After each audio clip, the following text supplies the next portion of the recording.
It said I was muted. Welcome. Can everybody hear me okay? Somebody give me a... It said I was muted. Welcome. Can everybody hear me okay? Okay. There might be double sound for a second. Is there sound now?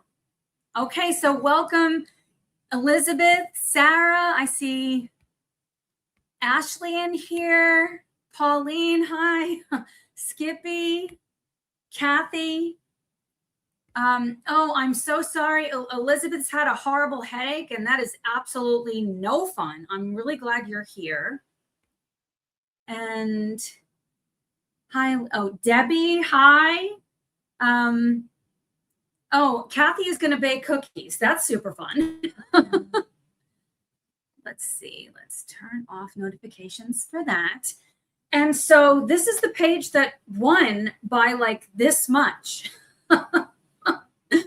It was neck and neck for quite some time, and it ended up being 28 to 29%, but all the pages had so many votes. So we're definitely going to be doing all of these pages.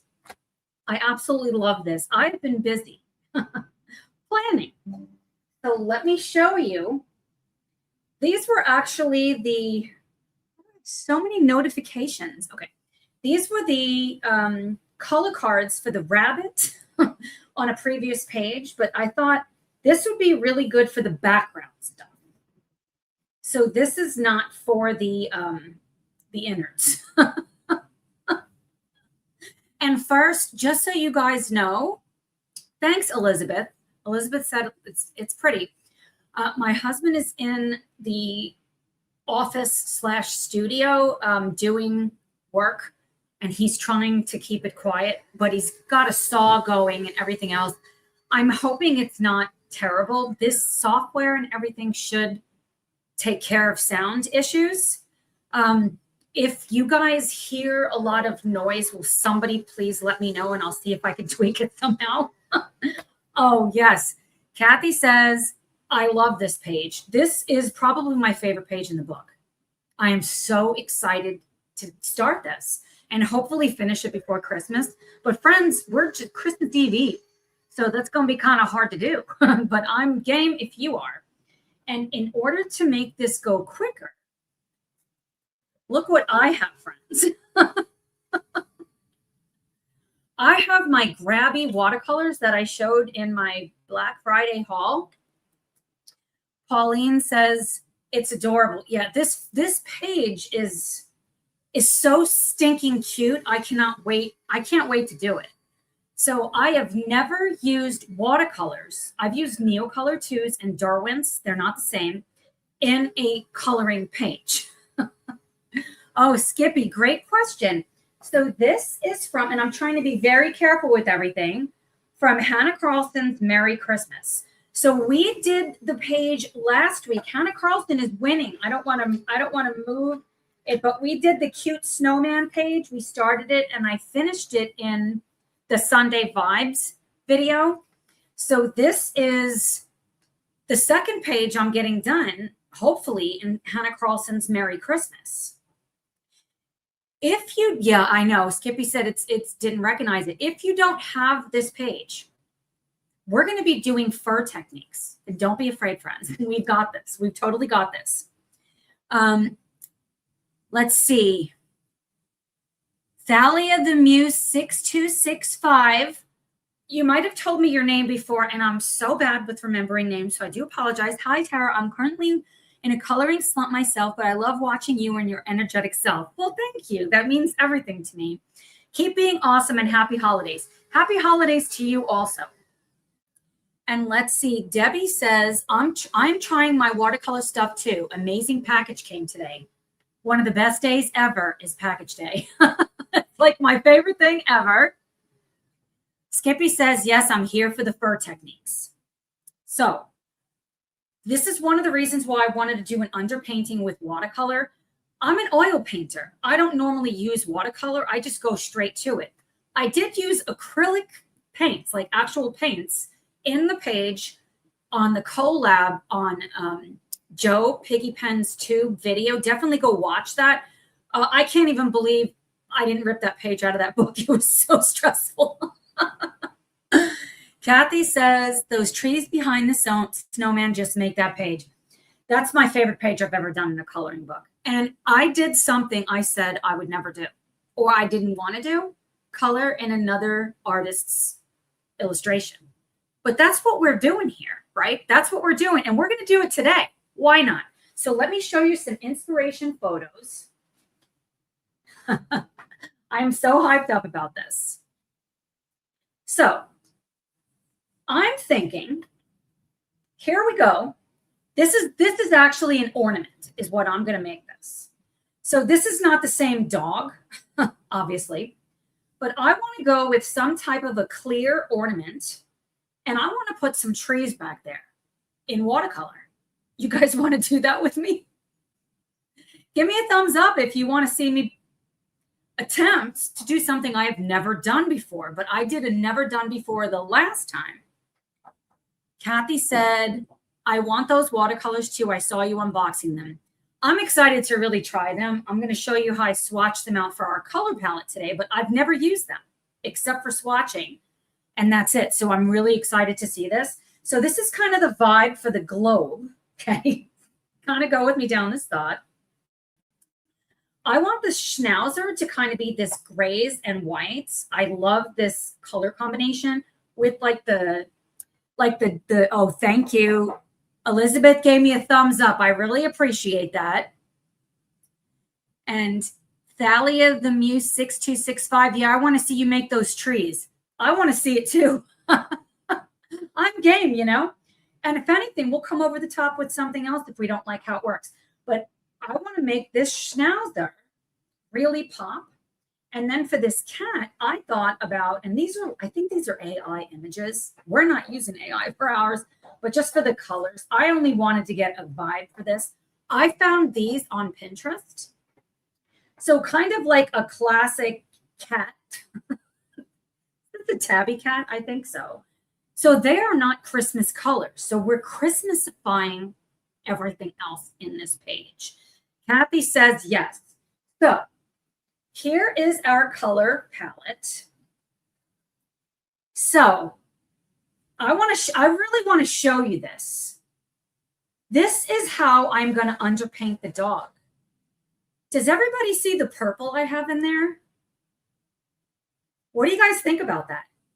You think that's crazy? You think that's crazy to put some purple in this dog? I flippin' love this. I love doing what's actually in them.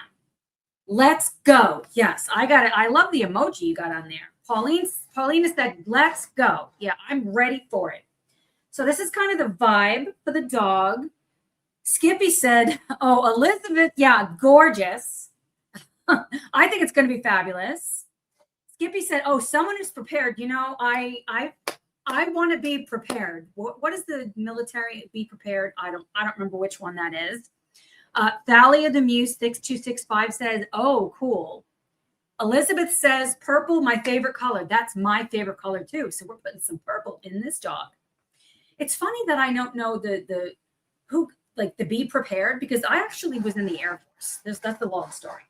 So this is the color combination for the cat. So if you notice, I'm putting some purple in that sucker too. That's what I'm doing. And the rusty colors. Then I've got this color combination for the trees that we're going to put back there and the snow. And then for the background of our ornament, I'm really wanting to do this, like a greens, blues, and grays. So I did kind of swatch it out to see how does it look, and I like it. And I did pick out some polychromos pencils to go over the top. Let's see. Skippy will be watching and lurking. I love when people lurk, as long as it's not weird, with my macaw, and maybe color something later. I love that. I love that. Thalia the Muse 6265, purple in the cat too. Oh, Thalia, thank you. Yes, I'm going to put purple in the cat because what we really want here is unification. If we have an isolated color somewhere, it's going to throw the balance off. So I'm a really big fan of that. So I want to start with the goods, the innards, as I like to call them, the cat and the dog. And I really want to do the dog first, even though it's on the right. I'm just really inspired. So I'm going to use my water brush, and I'm going to go in with this one, I think. This is like the bigger size. This is the Artigria round. I showed these on my Black Friday haul, I believe. I've got two sizes here. So I have the 6 and the 3 round in this. So you can kind of see the points. Oh, this is like not what I want to see, is a super frayed edge. But I don't want to be afraid to put the color down. Kathy said, you are the artist. Let the colors explode. Yes, that's what I'm here for. I really want to have fun with this. Skippy says, really love to get insights into colors and how to set them up. The best advice I have for this is to squint your eyes and what do you actually see. Plus, everything is reflective, not just glass or mirrors and things like that. Fur is reflecting what's around it. Like my hair, even though it's dyed, right? So there's still lots of different colors in it. My skin has lots of different colors. Hey, Kazi. Kazi is here. Love to see you. Well, of course, I can't see you, but we're so glad you're here. Man, I'm super sweaty already. That's what happens to me because I get so hyped up. And so I think I'm going to go in with this bigger brush and just see what happens. So I've got my swatch cards because one of the biggest things with these is they don't necessarily look like what they are. So I'll just kind of show you, like maybe a little bit, but not really. So I know that one of my color combinations from my cheat sheet for the dog, I think I want to go in with the purple first. Who's with me? Dahlia says she's sitting here curled up in a blanket. I love it. So we want the Northwestern purple. If you don't have this set and you are coloring along with me, the Northwestern purple is this color right here. They all kind of look the same. I went with this one because it's slightly lighter. So I got to count 1, 2, 3, 4, 5. And then look, 1, 2, 3, 4, 5 to make sure I go in the right one. I do have like a brush cleaner. Oops, and I'm splashing water everywhere. And I have a rag. So I'm going to just dip my brush inside of there. I want to be careful. I said 5. Okay. And I'm going to just grab the pigment directly from here. You don't have to do this. You can totally grab this and put it on a palette, which is usually what I would recommend. But I'm winging it today, friends. And I'm going for it. So I also have my reference, even though it's not perfect, for the dog. So I'm looking at where do I want to put this color down. And I also want to wet the very tip of my brush so it's not just pigment. And I want to be mindful. I've never done this in any book, in any coloring book, let alone Hannah Carlson's. So I'm going to start with where I think, wowzer, that is dark, with where I think there would be dark color. And I am loving this. And I don't know how to bring you in closer because I got you as close as I can get you here.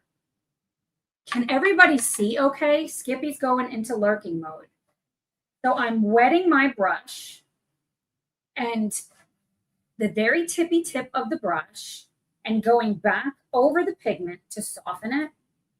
And I just really want to draw attention here. Hello, Mary. Coloring a Latte. Mary is here. So this is what we're doing so far. If you take the tip of your brush and you wet it, you can drag that pigment out. Look at that. And already it looks like fur. Of course, I'm using purple, right? But it's going to work out fabulously. We want it to be deeper up at the top. I dropped one of my things, but that's fine. And let me see how the paper is doing. It's doing fabulously. This is not soaking wet. I'm purposefully not using a water brush because I want to control what's happening here. So I'm not putting any more pigment down. I'm wetting the brush and going after what's already on the page. We are underpainting. We're going to come over the top with colors that are going to be able to smooth everything out. We don't have to make this opaque. We don't have to make this rather solid, like paint the whole dog purple. We want the gist of it. Thalia says, I'm learning how to use watercolors this way. I usually get a lot of streaks. Yeah, it's very helpful. I have put no more solid water. I'm taking the brush and I'm going just the tippy tip, the very tippy tip of my brush, barely touching it inside of the water. Ready with this in case it's too much, taking a little bit of it. And now I'm going to come down here. Look at this. I have taken no more color and the color is there. I can grab it from the top. These are not Derwents. And put it down here. So I really wanted to emphasize this part that's underneath the collar, because if we look at the reference photo, it's going to be darker, right? It's going to be darker wherever there's shadows. And I want the purple undertones to shine through. I also want to put this, I'm going to get a little bit more pigment. So just dipping the very tip inside of the water. I am going to 1, 2, 3, 4, 5. I got to make sure I go in the right one. Take some of that pigment. I'm just taking a little bit. Look at how dry. I don't know if it's coming across. I am not using a lot of water here at all. This is going to be very richly pigmented, which is what I want. And I want to do this like brow. You know how there's kind of like that furrow, is that what it's called, effect? And I am going in the direction that fur grows. And you can see, because Hannah has given us the lines for where to go. So these ones, I'm going that way. These ones, I'm going this way. I am going to see if I can somehow get you guys in closer. So I'll zoom in on me while I try to figure this out, because I think it will be helpful. I got to switch glasses over here. I'm like Mr. Rogers with his shoes. Let's see if I lower this leg just a little bit. Okay, this might really help. Lower this leg. Let me see if I got you any closer. Is that closer? I think it is. It is closer. I just got to be real careful I don't knock everything over. Hello at A Coloring View. We're so glad you're here. Let me make sure this is sturdy. Okay, let me line you guys up again. I think is that a little better? Can you guys see this a little bit better? I got to really be careful. Let me fix my chair. I have a habit of waving myself around over here, and I can knock a lot of stuff over. I almost knocked my charger out, and that is no bueno. Okay, so I have my brush. I'm going to just wet the tippy tip again, just because I was doing all that commotion over there. Thalia, thank you. Okay, I'm glad. So I put no more pigment on this brush. And let's get it so, okay. You can see how close this is to my head. I can bang my head. This is what I do for you guys. I'm going to take the same color, looking at my reference photo, and I'm going to put a little bit over here on the nose. I'm going to put a little bit on the ears, and kind of think about fur is not one color. Even if, hello, Jess is here. Lovely to have you. We're going crazy over here, Jess. I'm doing something I've never done in a coloring book before, and that's use watercolor. And I'm going in blind. I've not tested this theory. Hopefully you guys don't mind this part. We'll see if I end up whacking my head later. So when we look at the reference photo, and this is, again, I don't think this is an actual dog. I think this is AI, which bothers me, but this is what schnauzers look like. Yes, Jess says, exciting. Testing a new medium. Yes. I have used watercolors for a long time, but never in a coloring book. So I have no idea how it's going to go down. So when we look at the photo, it doesn't have to be exactly like this. We can use our artistic license. Yay, look at what we're working on. And if some of my awesome friends and who are here will let the Vanderbrooks know what we're doing. But we're doing this awesome page from, let me be careful here, Hannah Carlson's Merry Christmas. This was so close. I think I had 113 votes. It's the most votes I've ever had, and it really hyped me up. Erica, hello. We're so glad you're here. And yeah, we're going buck wild here with purple. Kimberly is here. Hi, Kimberly. Kimberlyn. Is it Kimberly? Boy, I am notoriously poor at reading or understanding things. Thalia says, gotta go now, but enjoy the process. We're glad you're here. So I'm going a little nuts here, and I'm going in with purple. Kimberlyn, thank you. And I will try to remember that. I don't always have the best memory because my mind has so many things in there. So as I'm using this purpley color, I can actually pick color up off of what I've already done. This is not Derwent's. Let's remember that, okay? So I can soften this, but I'm not worried about it because we're going to come back over the top later anyway. I want to put a little bit up here.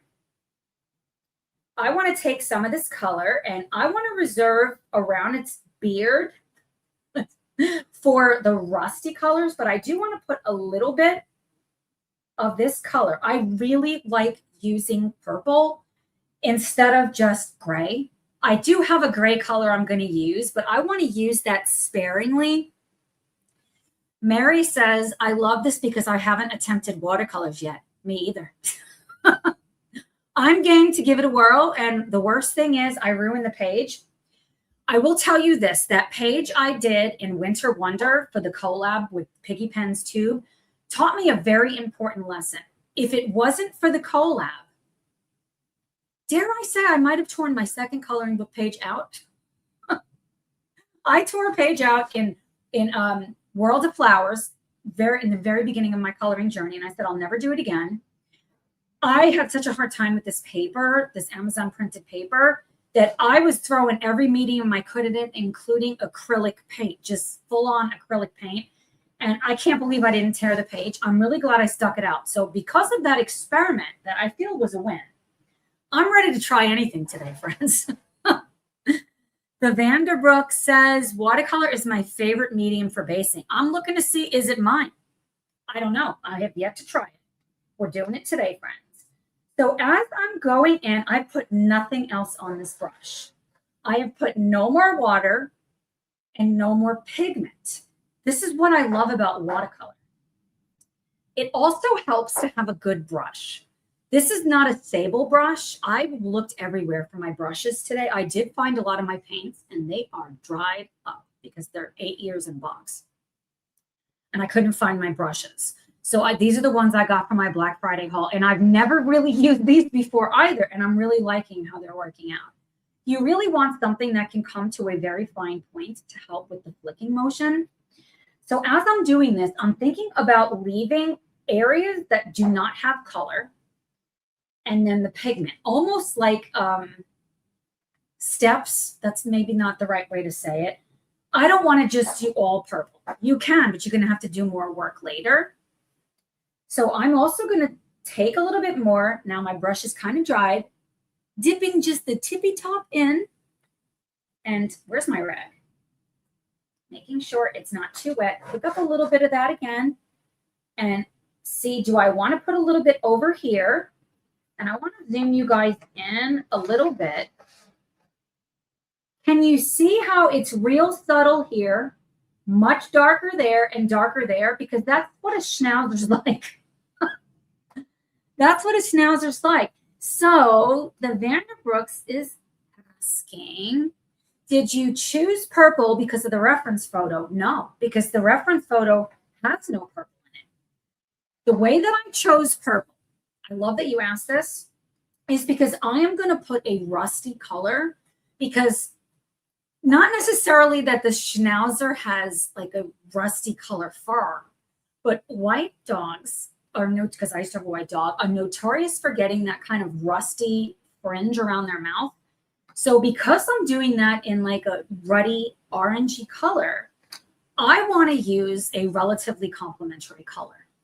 So I want to go in with purple. So it's going to really make everything pop. And the other thing with that is when I think about gray is a combination of so many different colors. You're going to have black. Yeah. You're going to have white. You're going to have pinks, purples, greens. But I don't want to get too muddy with the watercolors. When we come back over the top, we can see what else we need to add to really make it come to life. So looking at my reference photo for where else I can go in with the darker, like this color, I want to go by the feet and maybe a little bit towards the back of the body.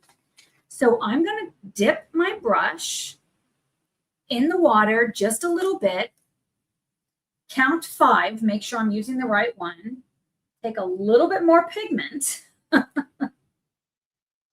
I am going to just see what happens. So I'm feeling it's very dry. I really like dry brushing with watercolor a lot. I've wet just the tip, and I'm paying attention to the back parts of the fur because the back parts would naturally be darker. Well, it depends on where the light's at, but I'm making it darker. And the bottom of the foot is going to naturally be darker. So kind of just going with the direction of the fur. And on the very back, I'm going to wet the tip. And I'm going to try to get some of this pigment. Oh, wow. Look at how that just lifts right up. We don't need as much right there. And I'm going to put some of that back here. If I get on the ribbon, I am not afraid. And let's see, I might put a little bit right there for shadow, a little bit there towards the back. Grab a little bit more of the darker color, and put it right there. I'm going for a varied effect. I'm going to take a little tiny bit. When I say tiny bit, the very, very tip of my brush is going in the water. I don't want this page to be wet. It doesn't feel wet to me. Like this page is relatively dry. I'm going to go back in with this color just on the tip. I'm not saturating this brush. It's only the very end. I don't have this part with anything on it. I do believe that that's very important. And I'm going to just go in a curving manner to mimic what a curvature of a body would be. Isn't that like Kathy says, isn't that like adding dark purple under red to get a deeper tone? Yes, it is. So it's actually twofold. So we can do that to get a deeper tone. We can also do it to have it shine through when we come back over the top. If I was only using watercolor, I would not have made it this dark. I would have made it a lot. I would have a hard time, I think, using just watercolor. I don't know how it would act in these pages because I would need a lot more water to get it to do what I want it to do. I hope that makes sense. So as I'm doing the fur, I'm thinking about, I'm going to bring you guys in a little bit closer. I'm thinking about going in rows like this because the body is not straight. So I don't want to put the purple straight down. I want to angle it. And here, I want to angle it around this way. Here, angle it around this way. And here, let me grab just a tiny drop more of the pigment. And here, see how I'm going at an angle? This is very, very important. If you want to have it the easiest possible way to put fur and shading in. Oh, the Vanderbrooks Amazon is here. I totally understand. She's going to be right back. Okay. And I'm going to add a little bit of this getting just a little bit more pigment. I didn't even wet the brush towards the bottom. I do want to put some on the tail, and I'm just kind of scumming that in because the tail is kind of like this. So I think of it as like you can, let's see if I can, you can stick your hands inside of the tail. So pretend this is like this is the Schnauzer tail. You can stick your fingers up inside of it. So when I'm painting it, I'm imagining that, which is why I went like this, because we're going to come over the top and add the dimension afterwards. I do want to add just a little bit of that purple color right down here at the tip. But you see the darkest is really in 2 spots. So now I'm going to clean my brush. That's pretty important. And I'm going to look at my card for what my second color I chose was. So I want this Space Cade. So now we're going to use blue. Blue might maybe be a more, what is the word I'm looking for? Obvious choice. I like making sure we're not only being obvious. So the blue Space Cade is right here. I didn't go with a bright blue. I went with this one. So that's the 3rd over and the 4th row down. Just so I make sure I don't mess it up. Okay, the third row, what did I say? It's right here. So I'm going to grab a little bit of that. So you can see there's not a lot of water on my palette. And I've got this. And I don't want to go necessarily over the same spot I already was, but it wouldn't be wrong necessarily to do that. So I want to put a little bit on the ears. This brush is super wet. This is the first time you see water piling up. Can you see how the water is piled up? That's okay. That actually says good things about the paper, but I don't want that much water. I'm going to put a little bit here. I'm going to get a little bit more of the pigment without adding more water. And I'm going to put some at the bottom of its beard to really make it look pronounced.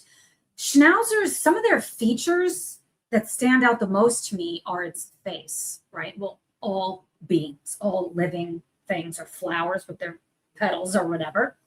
I want to also put this color, and this, I don't have a specific formula for this. I really do color and paint with my heart for what feels right in the moment. But I've had a lot of experience painting animals. So what you can do is just look at the photo or find a reference photo, because this photo is not exact, right? The dog is kind of in a pose, but it's not sideways with this. So where would it be? You could also just do the dog all one color. You don't have to do it the different colors that I'm doing it. And I want to put some of this towards the bottom. And I'm thinking about the shape of it again, that it's angular. And the same thing down here. You see how I'm going in a curvature motion. And down over here with that back leg, maybe there, a little bit in the tail, and right back here. I'm going to clean this brush. Zoom you into this here. Can you see how we have went around? She does give us lines, but because there's so many of them, it could be hard to see the color part of it. Like, you know where something's going, but what about the color part of it? So if you think in terms of something is circular, I'm seeing it. Okay, that's awesome. I hope that means what I think it means, which means that you're picking up what I'm throwing down. Okay, now I'm going to go in with my rusty color, which is actually called rust. And so I'm going to get out my swatch, And it's this one. So it's next to granola. And the granola one does not look like granola. Make sure my brush is clean, and I've dried it mostly. So that's this color right here. I'm noticing here, this is really dry. I can tell because I almost can't get the pigment up. So I'm going to dip just the tip into the water. And can you see how now there's a lot more liquid, but it's not soaked? I hope that makes sense. I don't want this color everywhere, but I don't want it just on the beard. Oh, well, thank you, Kathy. Kathy says my camera shows great detail. Well, thank goodness. I'm going to take this and I'm going to put it.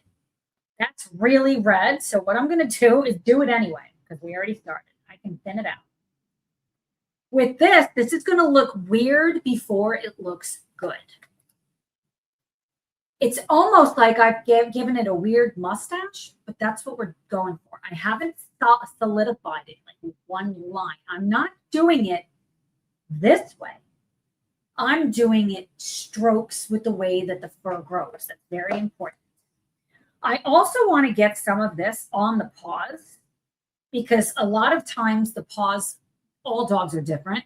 A lot of times the paws are white and it gets this color.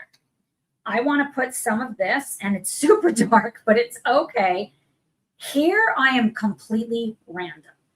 Okay. I don't want to concentrate too much color in one spot. I'm just trying my best to be random. This is some of my favorite stuff to do, is just to go crazy. Chocolate chip cookie, anyone? I would love one. And under the eyes. That's right. That's right. And I didn't put it under the eyes yet. It depends on what I'm going to do in the eye and how dark I want to go. But it would not be wrong to put it there at all. But another trick that I could do, because there's so much pigment on here, is to wash my brush, dry it mostly, and go in over that pigment that I just grabbed and take that and put some of that under the eye for more subtle effect. I can blend this out, which I am going to do. Now, this looks very strange. I promise it will not when we're done. One of the best lessons I ever learned with regards to watercolor, and as I'm doing this, I'm not adding anything else to my brush. There is a little bit of water, and I'm going to kind of smear everything together. So I'm taking my brush and just pushing it into the different colors just to kind of smear it, lack of a better word, smear it together. So one of the best lessons I ever learned was just to trust the process. We have to have our work go from a not so pretty phase. It goes through an awkward phase until it becomes like magnificent. I remember the first time I allowed something to go into the awkward phase, it blew me away, because I never wanted it to get, I didn't want it to be where if anyone was looking at it, they would be like, she sucks. Anyone ever feel like that? I have rinsed my brush. And I'm going to dry it off mostly and continue what I was just doing, which is just really smearing.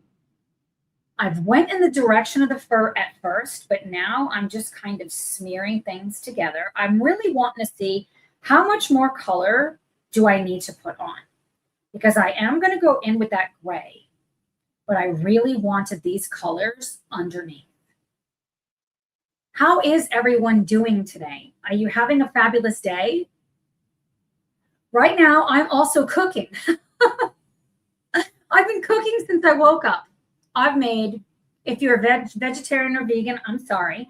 I've made homemade meatballs, 2 different kinds of sausage, and I've got my homemade sauce going. I've got the stove is filled with pots. It's been cooking all day. And later tonight, I'm making manigatta. It's homemade pasta or manicotti, depending on where you live and how you talk, I guess. I'm super excited. I haven't made it actually for quite some time. My brush is very dry, so I'm going to get a little bit more water and just smear just a little bit more and see. I am very impressed with this paper. Okay. Now I want to go in with the grayer color. So on my color schematic, I also have pebble. So looking at the swatch chart, pebble is the third one from the top. The jury is out whether or not I like these. They seem to be doing a good job, but I don't know. Oops, I accidentally went in another color too, but we'll just see what happens. So again, with this, look at how dry that is. I don't have a puddle of water in there. And I'm going to just put this and see what happens. Like, it would be darker naturally at the neck. Right under there, under the eyes. Up here. I could do some of the ears. Back here. And I'm angling my brush in the direction the fur goes. You see that? Can you see how my brush is angled this way? This is going to be really fast to put this in. I can already tell. So I got to decide, what is this thing here? Is this thing filled in the center? I'm going to make it filled in, like a red and green filled in with something. Let's see. The weather is great for Indiana. Yeah, I'm in Indiana. It's 61 degrees here. That's crazy. Kathy also says, that sounds so good. I love pasta. I do too. I don't really eat dairy, but tomorrow I will. So my body's not going to be happy about it, but I'm going to do it anyway. Okay. I'm really liking how this dog is looking. I know it looks weird. And I'm just checking the back, no bleed through, and the paper feels really good. Like, it doesn't feel super wet or anything. There is a little bit of warping, but the paper is still wet, so I'm not worried about it. I'm using less water than I did with the Neo Color 2s.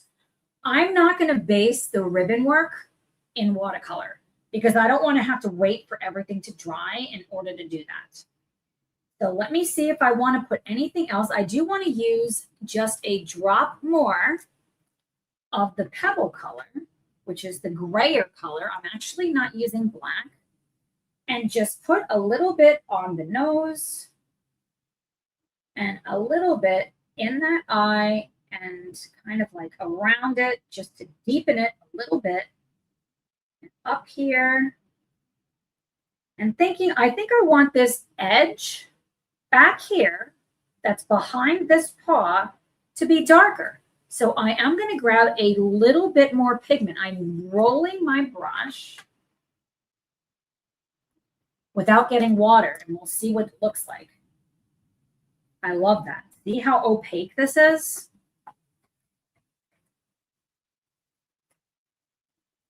Drawing lines.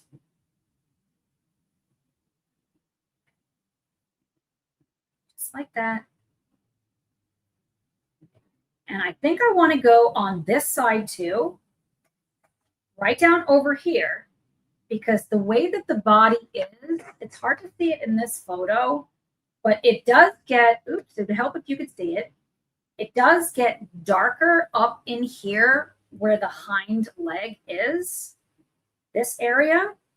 So grabbing a little bit more pigment, I'm going to making almost a triangular shape. So I'm drawing like almost a triangle. And do you see the difference it makes just by having these two areas darker? It's starting to really make this dog's dimension come together. I do want to add just a little bit more on this leg, because this leg is kind of like, you are literally creating the contour of his body with the gray. Yes, I am. That's how we're going to get it in there. And then we're going to come over the top with the little hairs with the pencils. Does that make sense? I hope so. I'm going to grab my brush, the very tippy tip, just the tip, into the water, go back onto the palette. Look at how dry it is that I'm going on. Thank you. The Vanderbrook said it does. And now this can come to such a fine point. It's so, if you're using a big old brush that's got wide bristles, this is going to be more difficult. I'm going to random. That's the best advice that I could give. You don't want to have a big blob of one color. So I am always going with contour. I don't want to go straight across. I want to go at an angle. And when I'm thinking of an angle, I don't want to come this way because that's not the way the fur grows. The fur, it's like going that way. And you can see from the picture how the fur is going out. So we want to just exaggerate that and go at a curvature, almost like the curve of this, we're calling it a bobble, if I'm saying that right, around. And this isn't going to make sense because they're going to be sticking out of it, but I don't care. And I'm going to do a little bit more towards its butt, going in the direction of the fur. I am loving how that's looking. As crazy as it looks, I'm loving it. Let's move on to the cat. What do you guys think about this so far? Is it weird? You can tell me if it is. The cat is going to be this 3-color combination. And looking at the cat, there is no purple in this cat, but we're putting it anyway. So I'm going to start with the color that's the most obscure. Debbie says, I love it. Yeah, this is going to be fabulous, and we're going to get so much depth. Thanks, Jess. Jess, that it's weird, but I can see the vision. It is very weird, but it's going to make a huge difference between something that looks flat and something that looks real. I've never done this in a coloring book, so it could be a fail, but we're all going to see together. The Vanderbrooks, this is going to be so much fun to try on Catitude. Yes, it is. So we're going to go in with the weirdest color first. And I chose a color that's not the same, slightly lighter on purpose, but it's in the same family for the unification. So what did I say that color was? Eminence. Where is Eminence? There it is. So it's significantly lighter. So it's the 4th one over. Okay, I can see it. As long as I can see it, dip the very tip in. It's this color here. It looks super bright. We're just going to see what happens, friends. I don't have a lot of water on there. Very important. Now we're going to figure out where should we put this because our reference photo is facing the wrong way. And I'm not going to follow that photo exactly. So I'm thinking about shadows here. Kathy says makes sense. That's right. So I'm going to go similar to the schnauzer underneath the collar, putting more towards the front because even though, okay, if we're thinking of a light source, which I see a lot of people doing, everything is shaded from the same way. So if the light source is over here, that side's going to be darker on both of them. In reality, it doesn't really work that way because there's reflections everywhere. So I don't want to tie myself into that box because I'm a realist. And not if you're doing that, that's great because it's a vibe. But that's not the vibe I'm going for. So I'm thinking of where do I want to draw attention? I want to draw attention to their faces. So under the neck is going to have the deepest shadow that I want. And then the back of the neck, not the side necessarily. So I'm going to bring this purpley color lower. I'm going to contour it in the back. The very back. So not on the leg yet. The very back. And on this leg, I'm going to do it before the leg. Can you see that? This in and of itself helps the cat to look round. And I want to draw attention again. Hannah gave us these lines, but there's no understanding for what to do with color. Maybe there is, but I haven't seen it. I'm going to put this towards the outer edge for the same reason. I want to, we'll start a new word here, roundify it. That's not a word, but I'm going to call it a word. And I'm going to put some of this in the fur, in the tail rather. And you see how this leg comes around like this? I'm going to put some in here. I'm going to grab a little bit more water. My brush is super dry. Just the tippy tip. Which color was it? This one. Just a little bit. Hi, Gina. Gina is here. And I put just a teeny tiny bit on this brush. There's not, it's hard, you're not going to be able to necessarily tell here. There's like no color on this brush. But on this area right here, I'm going to actually start angling the stroke up. So I'm going to go down and then I'm going to go up. It might be hard to tell. Going up is what is going to have this to look like you could stick your fingers in it. Hairs don't grow flat, right? They grow up. Hoping that makes sense. My brain is like down the street right now. I'm always on like hyper speed. Got just a little bit more of this same eminence color. And I want to just put a little bit following the contour. So this leg, on this leg, we went up. On this leg, I'm still doing that because the hairs here are going down. Oops, I came outside the lines. That's totally fine. I'm going up, put a little bit down here, and I want to put a little bit of this on its face, just a little bit, where I feel like I want the face to be more of a beige color. Wait, did you change directions? I did. I did change directions. So if you mean this leg here, because I'm not coming on this, right? I'm following the line of the bauble because that's the way the hair is going.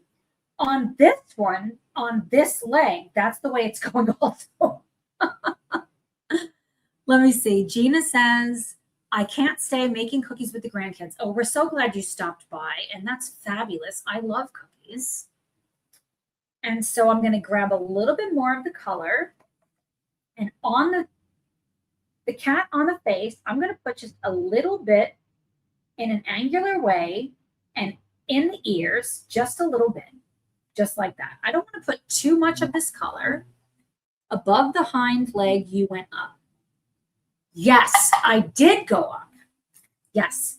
So when we look at the hair here, hairs are growing like this, but as it gets here, they actually start standing up.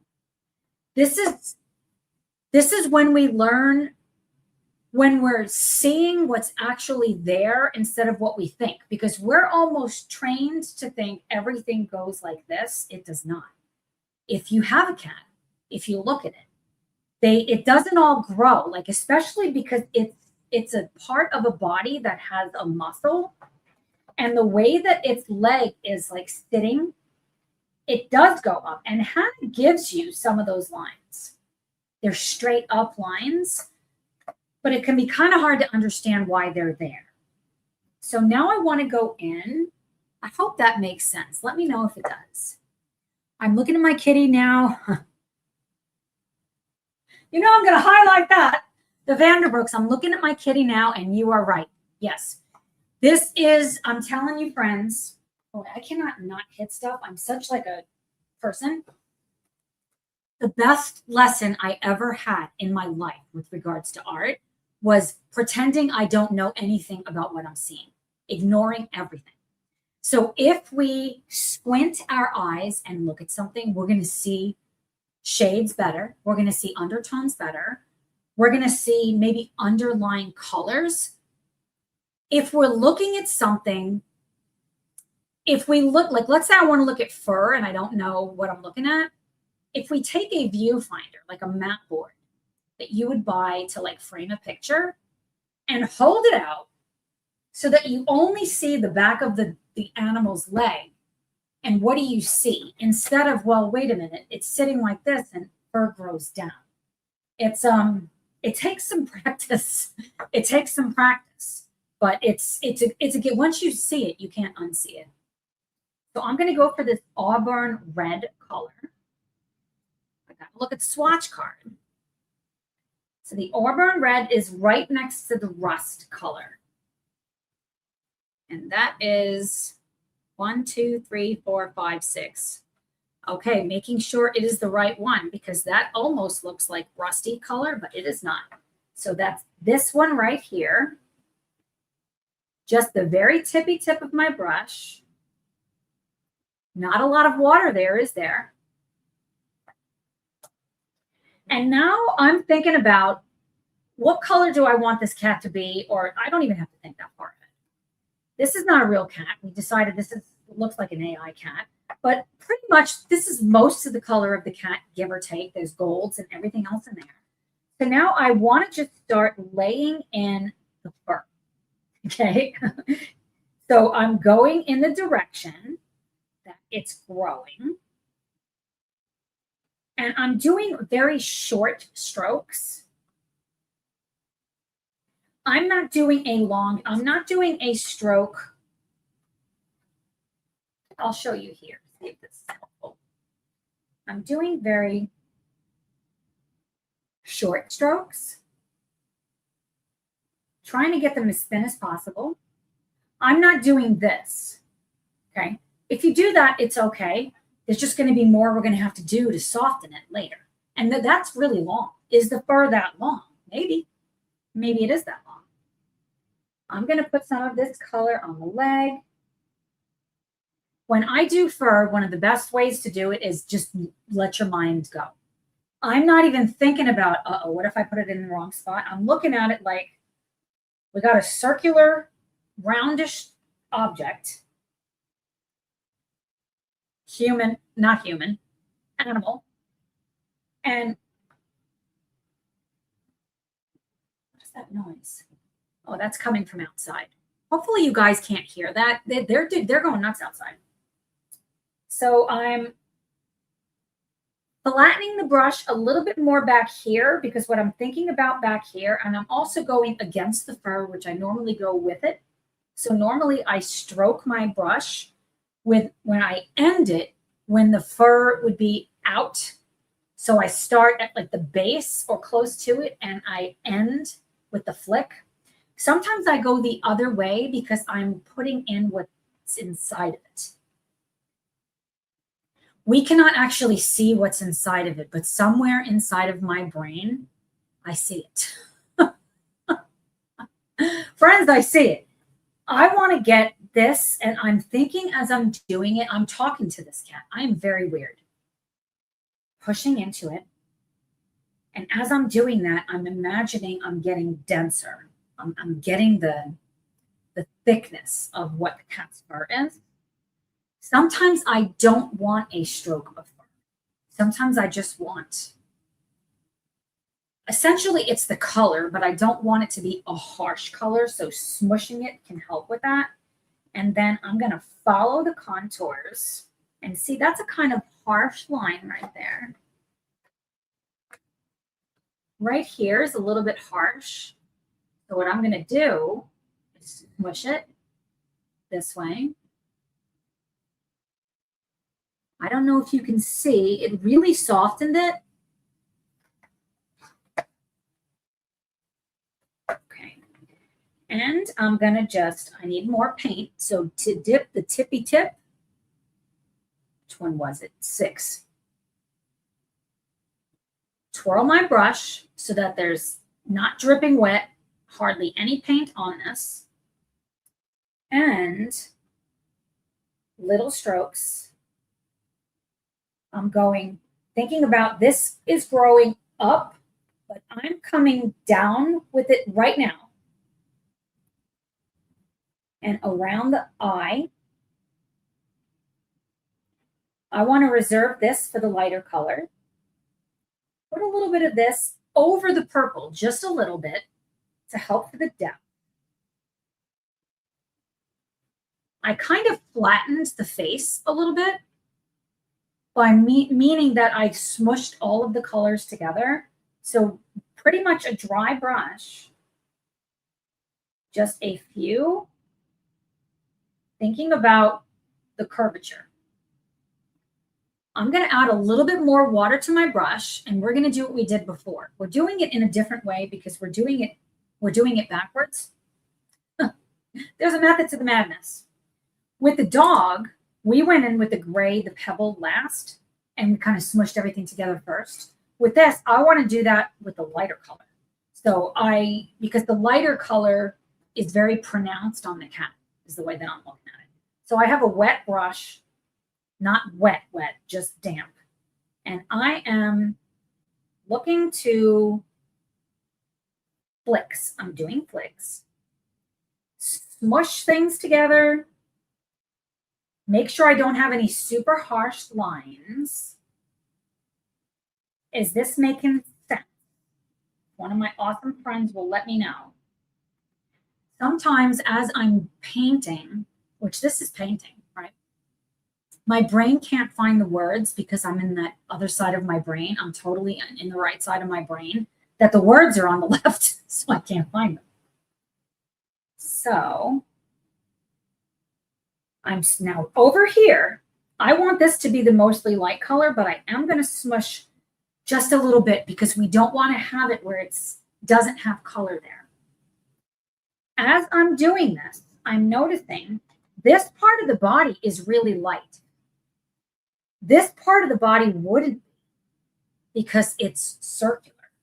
So I want to add a little bit more of this auburn red before we go in with the deep saffron. Just the tip. Grab that reddish color and going with the direction of the fur. Right?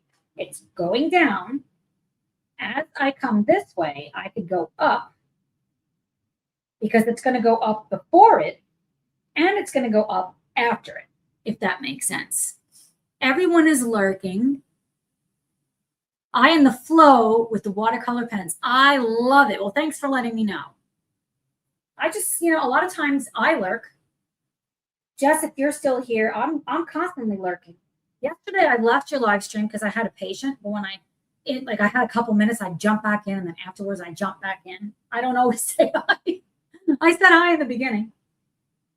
Oh, I was over here. See, my intuition started putting it over here without even thinking. And softening this, I didn't wet the brush. I need to.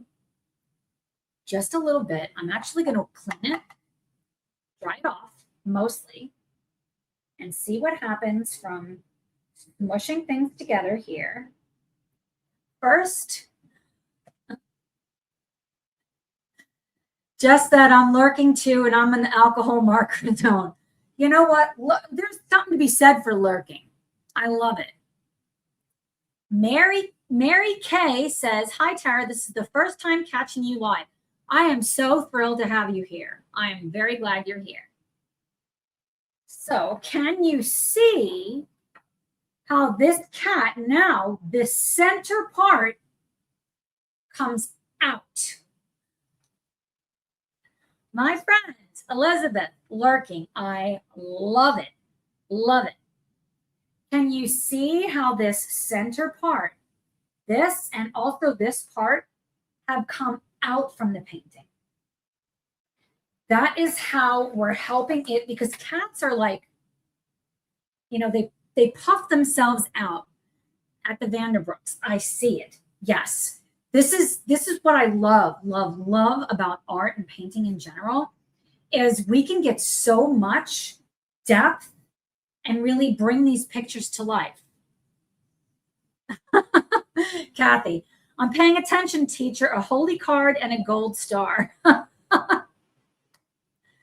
Truly, you made me laugh. I love it. Okay, now I'm going to grab that lighter color. That's the deep saffron. So let's see where that one is. That one's so pale. We want to put a little bit of color on. So that is the third one. Boy, I'm literally, everything's falling around me. It is fine. And I'm going to grab, it's the third one. This one right here. It looks orange, doesn't it? I hardly have any water on there. We're going to see what happens. And I'm going to just put this in the direction on the face. I'm going to smush it on there. Smush it. When I say smush it, it's smush it. Smush it on there, and under its face, under its mouth rather, the direction of the fur. I want to put this same color on its feet. Let's see. Jess says, also, I did say hi yesterday before you had your patient, but that was before I realized I've been talking to myself for 50. Oh boy, the problems with live streams, right? Like sometimes they just don't work very well. But they do work because we're all here together. Mary Kay says, I love using watercolor. I really like how you're using the different colors. Yeah, we're going for it. We are going for it. So I say they're based, you know, they are based in. Okay, so the schnauzer is still, it's not wet, but I can still feel it a little bit. So I don't want to do anything there just yet. So what do you guys think? We can either go in and just go buck wild with this snow globe, not snow globe. I'm also thinking of a snow globe. Put these trees back here. Should we paint some trees? You want to do some trees back there? I do. I want to put some trees back here. I don't know exactly where they're going. I don't know how many I'm putting. I might want to just put one. I think I'm going to go for it. And with the trees, somebody said, yeah, do the trees, do the trees. I'm going to do them. Should we do them? Have a sip of my water while we're thinking about it.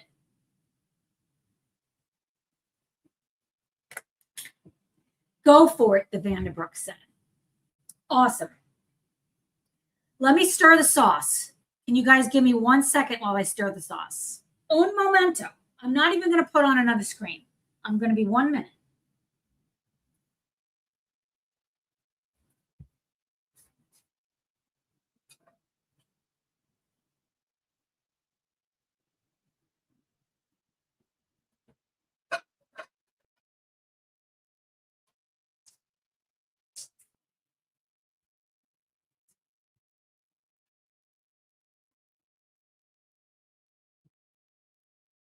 How fast was I? When I was growing up, my grandmother used to give me the job of stirring the sauce. So she set a timer for 20 minutes. And every 20 minutes, I'd have to go in the kitchen and stir the sauce and then set the timer again. That's what we did. That's what I did like 3 to 4 days a week because we ate sauce. Italian gravy is what we called it 3 days a week. The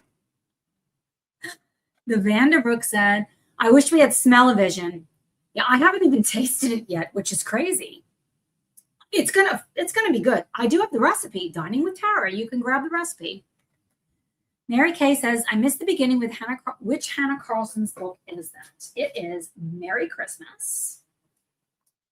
I love that it takes watercolor. I've only used pencils in her book. Same. I've used Neocolor too, so that's not exactly true, right? Because I have used that. I'm really loving how it's taking it. There's no bleed through. We're really going to push it to the max now because I want to do something fabulous back there. So I think I'm going to put, I don't know what I'm doing exactly because I've never done this before. So for the trees, I want to use that Space Cade, I guess. I wrote this down. I planned this out kind of, but I have no like plan for what I'm doing. So this is that color, Space Cade, which is next to the blues, which are really hard to see. So it's this one. I want to say I'm a little nervous, but not really, because the worst thing is it doesn't work out, right? I do want a little bit more water on my brush. It's not soaked. I just want to see what happens and figure out where do I where do I want this flipping tree? I'm going to just end up painting over this, but I'm not worried about it. So I think I want to put it, if I'm thinking about composition, I got to figure out how many trees am I putting. I have a habit of wanting to do 3 of everything. I think I did 3 in the other page. So I think I want to change it up, and I want to just do 1.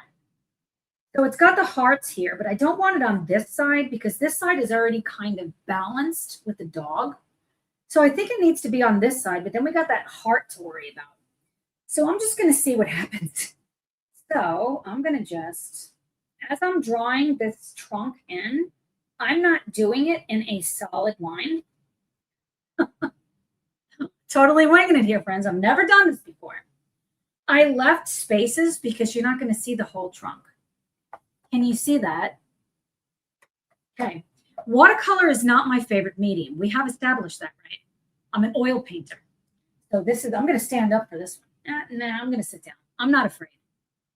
Put just a drop of water. I haven't put any more paint. And I'm kind of looking at these trees. You know, I know what trees look like, but I'm just kind of looking at them, even though they're white. And I'm going to just think about, that might be okay. That's a lot of water, but I'm going to go for it. Thinking about the way that might be too much. So we use our finger. That's what I say. I'm giving the book the finger. No offense. I'm just like I do with fur. I'm flicking and I'm going outward. I think of everything as fur. The animal painter in me. And I'm going right over this stuff because I don't want to have to try to think about where it is. And this is going to be a much softer look than with the pastels. And the worst thing is, if I don't like this, I'll come over the top with pastels. We already know that works in the book. Oh, which row was it? This is, I'm in the right row. This is going to be significantly darker. So let me wet the tip. Coming down like this, little short flicks. Because watercolor is translucent, it's also nice because we can see straight through it. So we're not losing the picture. Look, I want to point out my brush right here. Can you see how the edges of it are like frayed right there? You don't want to go in with the trees with a brush that looks like that. So I'm going to re-wet the brush. And I'm going to dry it and curve it in a point. I'm going to grab my paint and I'm going to swirl it so that I have a really fine point. Okay. Then I'm going to flick. Look at how thin that is. That's exactly what I want to see.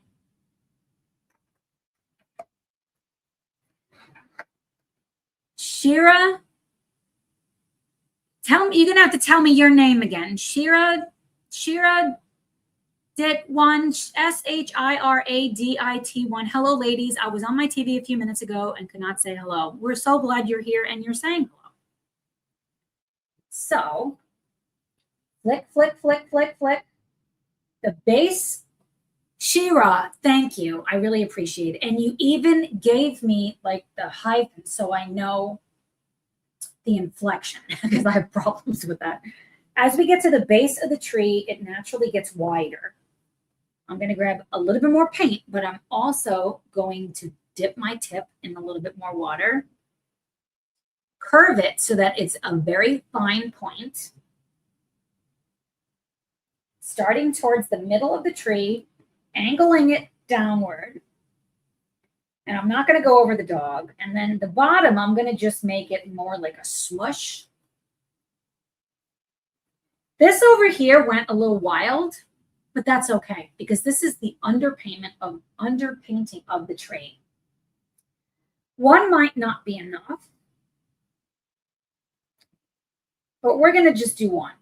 We're going to do one because I don't want the whole background to be trees. So I'm going to go back in with the same color. I rinsed my brush really so that I can make sure that it's got, I'm going to end up with a fine point.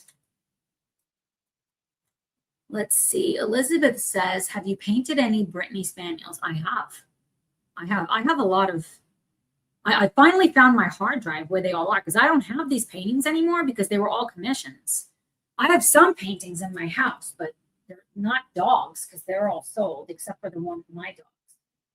So I'm going back in and twirling it. Let's see. Kathy says, I always need the fanatical spelling of things. Yeah, I need that for sure. I got a lot of issues. So now I'm going to go back over and just, not all the way, just a little bit. And I went underneath, kind of like we did with the pastel last week. This is how we're going to start to build the layers of this tree, the depth of it, I should say. Let's see here. Elizabeth says, my stepmom showed them for years. Was it in Indiana? I might know them, because I mean, this was, when's the last time? I used to go to the dog shows and I had a booth. That's like what I did. That was my life. Jess says, we need some coloring book artists to give the phonetic pronunciations of their names. Oh, good grief. Yes, we do. Yes, we do. I'm going to do the same thing. Clean my book. Elizabeth says, yeah. I wonder if I've met them. Twirl it around. I especially did the dog show that was in Indianapolis, but I went to Crown Point. I never went to Westminster. It's a very competitive market. They only let one artist go. So I was on a wait list for like a year to get in. And once I was in until I stopped concentrating on that. You see how I'm coming down and fanning it out? We're going to come back in with another color in there later. Remember, this is the underpainting. I'm really liking how that's looking. The dog is pretty much dry. The worst thing is I can also get the hair dryer out. That works like a charm. Okay, let's see. Before I do more with the tree, and now I'm thinking I probably should have done that background first, but that's okay. I kind of have this vision for the background with these colors. This deep jungle green, Castleton green, and pebble. So I'm going to just start laying some of that color in and just see what happens. Let's start with the Castleton green. So the Castleton green. Oh, it's not the one I want to start with. I want to start with the bluer one, the deep jungle green. I've cleaned my brush. That is the fourth one down. So that is this one. I have more water this time. Can you see that? Like, it's significantly more water. Now I'm thinking about unevenness. I don't have a for sure plan. I want darker at the top and darker at the bottom, but the bottom is going to be snow. So I'm going to just start putting this on, and it could be super scary to do this, but I'm just going to go for it. Dip it in some water.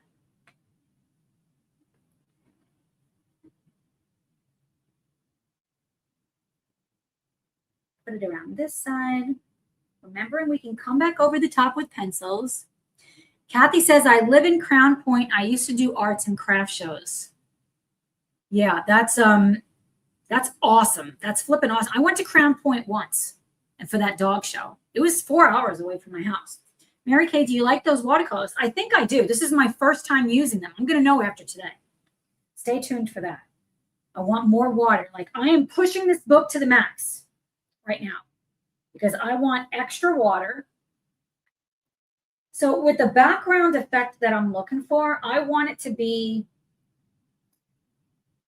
like a gradation of color. I don't have a clear vision of it. I'll know it when I see it. So I'm going to grab more of this color. There's a lot of pigment on this brush. So we're going to see what happens. I'm going to start here because it's wet. That's too much. Dip it in the water. Okay, I really like that. And here I'm just thinking, like I normally do about things, uneven. I don't want it to be all concentrated in the same area. And I know I drew this tree in, but that's okay. Come around here. Just water I added, and quite a lot. I don't know how this is going to do in the book, so this is going to be the true test. I want to be careful around the animals. Somewhat. It doesn't have to be perfect. Second visit from Amazon today. It's almost like Christmas. The Vanderbrooks. That is flipping awesome. Okay. I'm really liking these colors. These colors, especially when I put the green in, thank you, says looking beautiful. When I put because this is like a turquoise color, which is probably one of my favorite colors. Actually, let's put the green in now. So that is Castleton green. So it's the second one. So that's the third row. It's this one. That's not going to be enough. You see how dry that is? Can you see how wet that is? Okay. Now, I'm thinking about dropping this in at random. Focusing it more towards the top. I do want to be kind of mindful of this circle. And you know I don't really like circles very much, but that's okay. Because this is not Derwent, we can reactivate it. You could mask all of this stuff off with masking fluid. That's not really who I am. I've done it. I'd rather not. And hindsight, I should have done this before the tree, but that's okay. I know where the tree's going, even if it gets kind of like painted over. And then we'll put it back. Wow, I am going to town with water in this book. I cannot believe it. I'm smushing. I'm going sideways into where the angles are that I put the branches.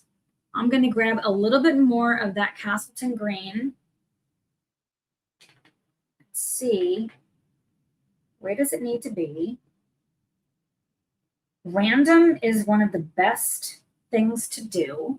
And because this is a bauble, it doesn't have to be solid color because they're kind of like what kind is this? I don't know. I could put acrylic over it, a gel pen. I could put sparkles over it. I'm re-wetting that. I want it lighter as it comes down. This is like, I almost feel like I'm doing something illegal right here. I'm going to grab a little bit more of that deep jungle green. That looks really more blue. Oh, Elizabeth, you are awesome. Thank you so much. Merry Christmas, off to work in the craziness. You are wonderful. Thank you for coming. I hope you're safe at work. People are nice to you. You're flipping awesome. Thank you. So I added more pigment and I added just a little bit more water. Look at that. Here's where we really want random. I'm going to try to go around it, but if it doesn't work out, that's okay. We have pencils that we can do things with to blend things together if we need to. What I'm really doing here is placement. More than anything else, I'm grabbing a little bit more of that deep jungle green. Why can I not remember what it's called? Sticking it in the water. And I want to just put some.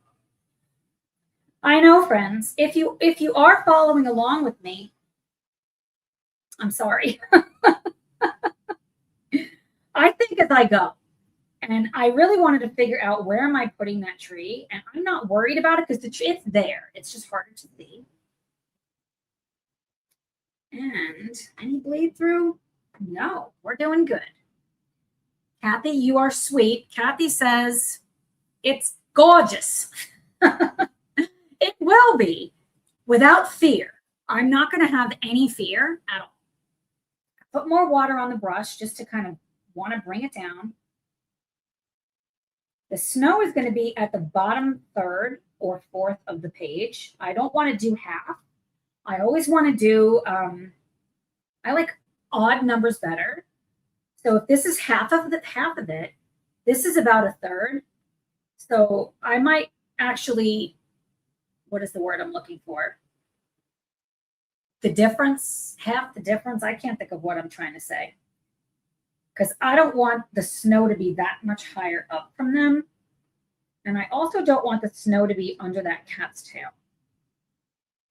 So this part, this lower part, will be the snow. I have not, Shira says, I have not had the courage to try that in any books. It is in a very scary stage. It sure is. You know what? This kind of stuff hypes me up. Like when I think, oh shit, I really screwed something up, something inside of me just gets like fired up. I'm very weird. I grabbed a little bit more of that deep jungle green. I can never remember. And I'm going to just smush it around. It's going to really matter that you have a paper that can take it. And I'm telling you, I'm very impressed. I'm very impressed with this paper, which really shouldn't be a surprise because Shira's laughing because I've been so enamored by Hannah's books with so many other things. This doesn't have to be smooth either. We can smooth it out. We can smooth it out with pencils. So I'm going to go back in with that Castleton green. The third one, yes, making sure.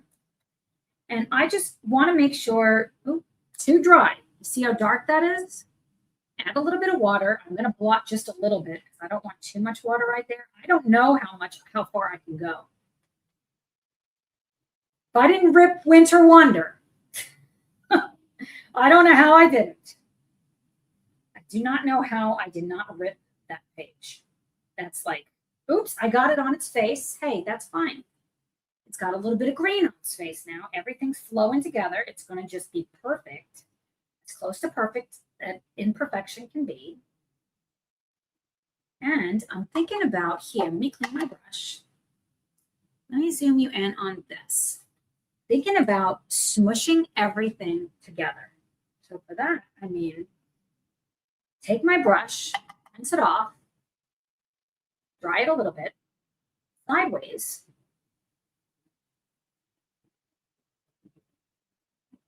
Because we can reactivate it, this paper is very, very wet. Like this can be really scary maybe. And the tree is gone, but it's still there. It's right there. Okay. I'm not going to put any more. Well, I lied. I'm going to grab a little bit more of this. Now I finally remember it. Deep jungle green. Just put that turquoise color. Choosing where it goes. Making sure my brush is wet enough so I don't just have just a blob of color. And remembering we can just reactivate this, which may or may not be what we want. So that's something to think about. But I'm not afraid. I'm not, because there's so much that we can do with other mediums. If you're okay with doing mixed media, if you're not okay with doing mixed media, this could be super scary, but I'm here for it. Okay, while this is still kind of wet, I'm going to put that tree back in. So I used that Space Cade. That was the fourth row down. It was this one. And I want to make sure my brush might be too wet, but we're going to try it. Twirl it so that it comes to a sharper point. And I'm not going to do the trunk again. That might be too much water. See how the blob had it?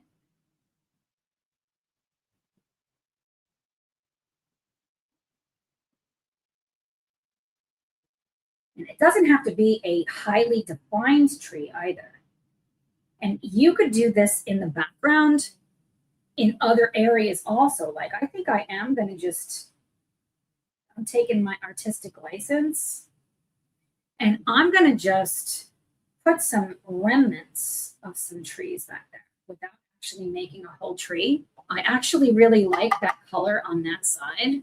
Wow, this is really like the colors are, I'll say I'm very happy with the colors in this. I don't want it to be in the dead center, but I am going to put just a little bit.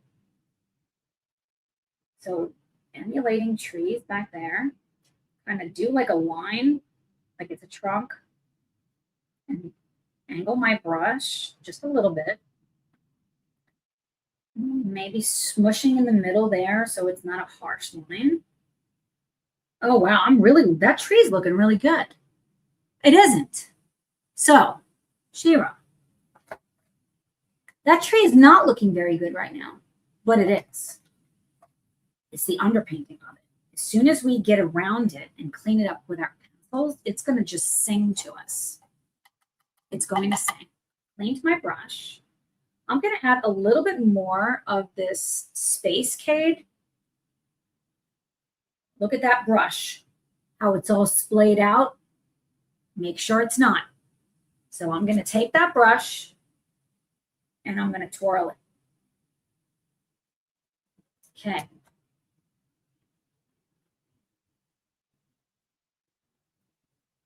Coming down.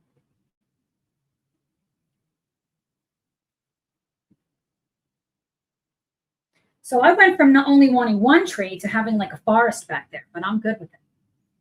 A little bit more here, just to balance it out. I kind of like that it's lighter right here because it's helping to draw the eye to the dog. I think that background for the most part is done.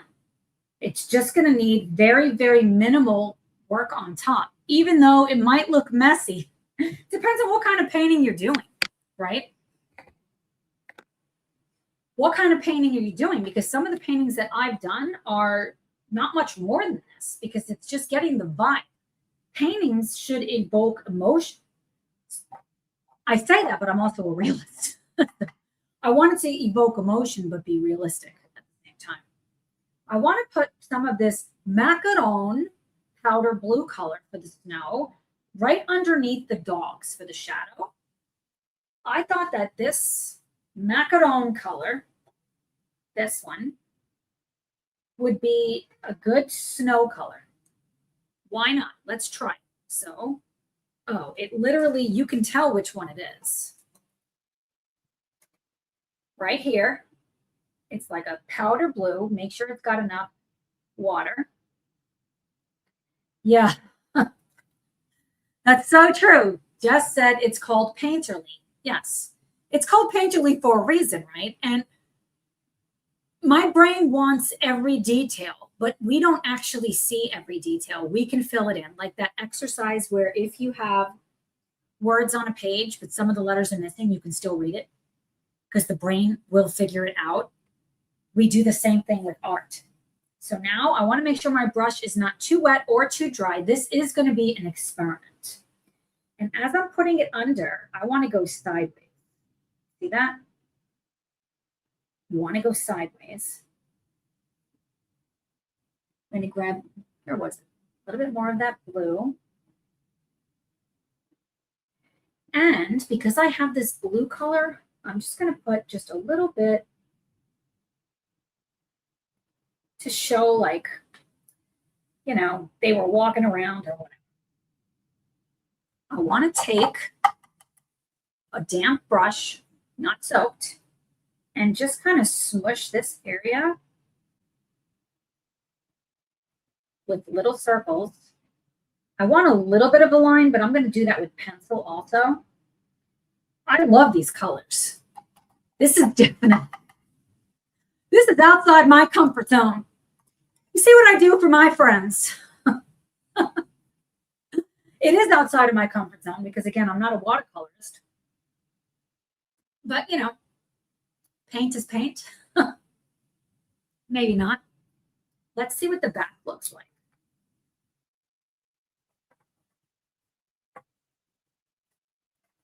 No bleed through. 0. The page actually looks really good. It might be hard to tell. It's slightly warped, but it's also lit. I'm not worried about this page at all. I am so excited that I tried, like super excited that I decided to go for this because I wasn't going to. Like, why don't I do something that I know is a win? Why wouldn't this be a win? That's what I say. Okay. So what I'm going to do, I'm going to grab my hair dryer. Jess says, I love the crinkly paper sound. You can hear it or you're just saying you love it. That's funny. I guess my microphone is probably really good. I'm not even wearing it. I'm going to grab my hair dryer. Ooh, where will I plug it in? I got all of my outlets. I have to unplug. That's fine. I can unplug it because I want to go in. I want to go for this. It's early. You guys are game. I will be right back. Give me 2 minutes and I will be right back, friends.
Okay.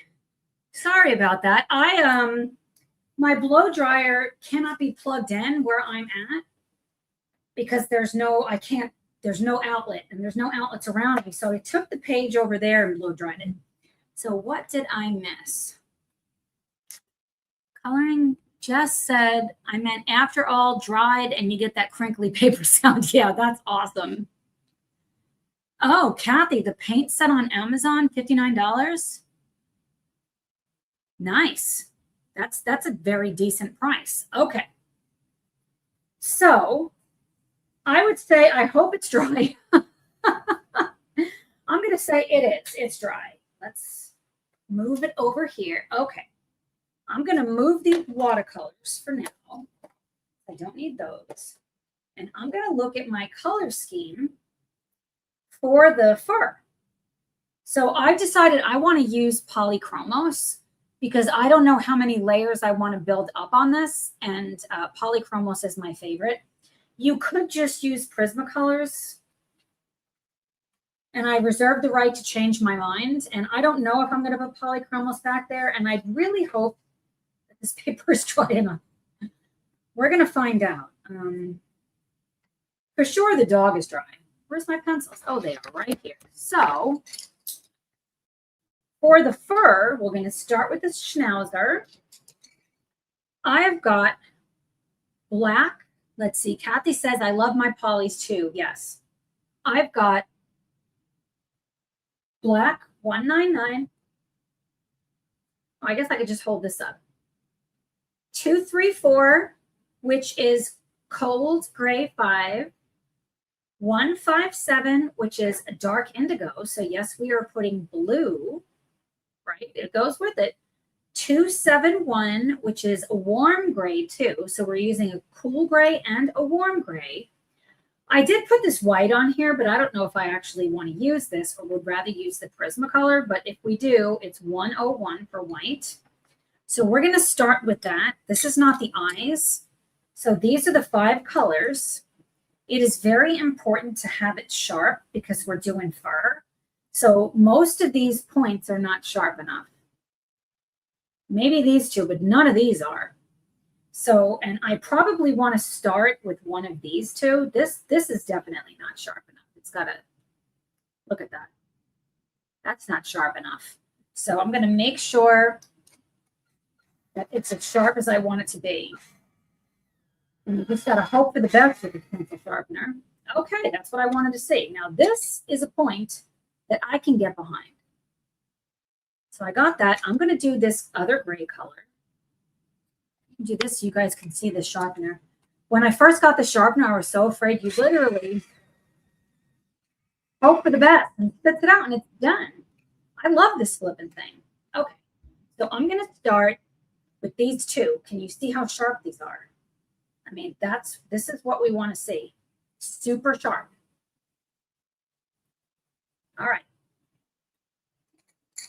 And this might be too dark. It's possible. I don't know. I've never done this before. So I'm going to start with this gray color. And the first thing I'm going to do is lay my pencil flat. And I want to just little circles. I just want to get color on.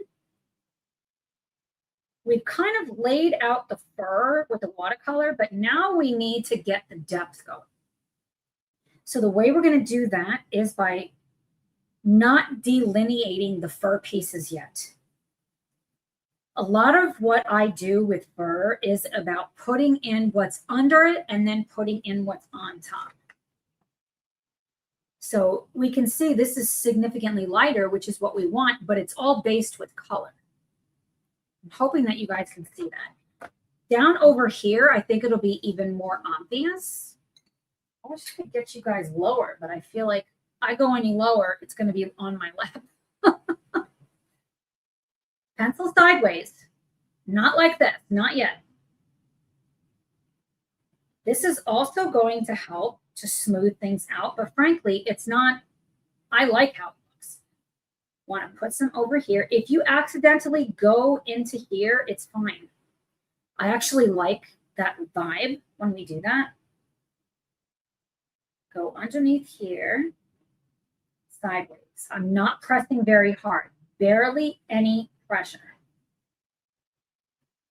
And I'm not necessarily shading everywhere, and it's not going to go over everything smoothly because this color is already on here.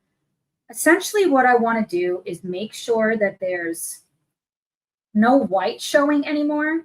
So little circles with the pencil essentially parallel to the paper. And back here, look at how flat my pencil is. I'm literally doing it like this.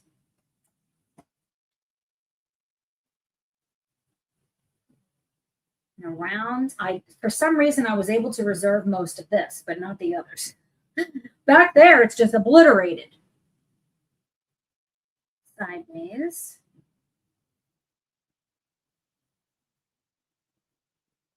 Even though I'm going sideways, that one right there, I didn't do it the way I normally would do it. I was thinking about something else at the time. I like to have it when I'm doing it so that if I did end up with a flick, it's still going in the direction of the fur. And so many of these awesome illustrators, they give us so much. I mean, some could argue too much. Depends on who you are, I guess, right? Little circles.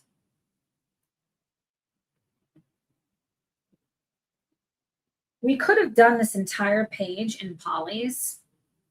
I love Polly's in her books, but I really wanted to challenge myself to try something that makes me uncomfortable. I don't know why, friends. Well, I do know why, because that's how we grow. It's by challenging ourselves. There is so much color in this dog.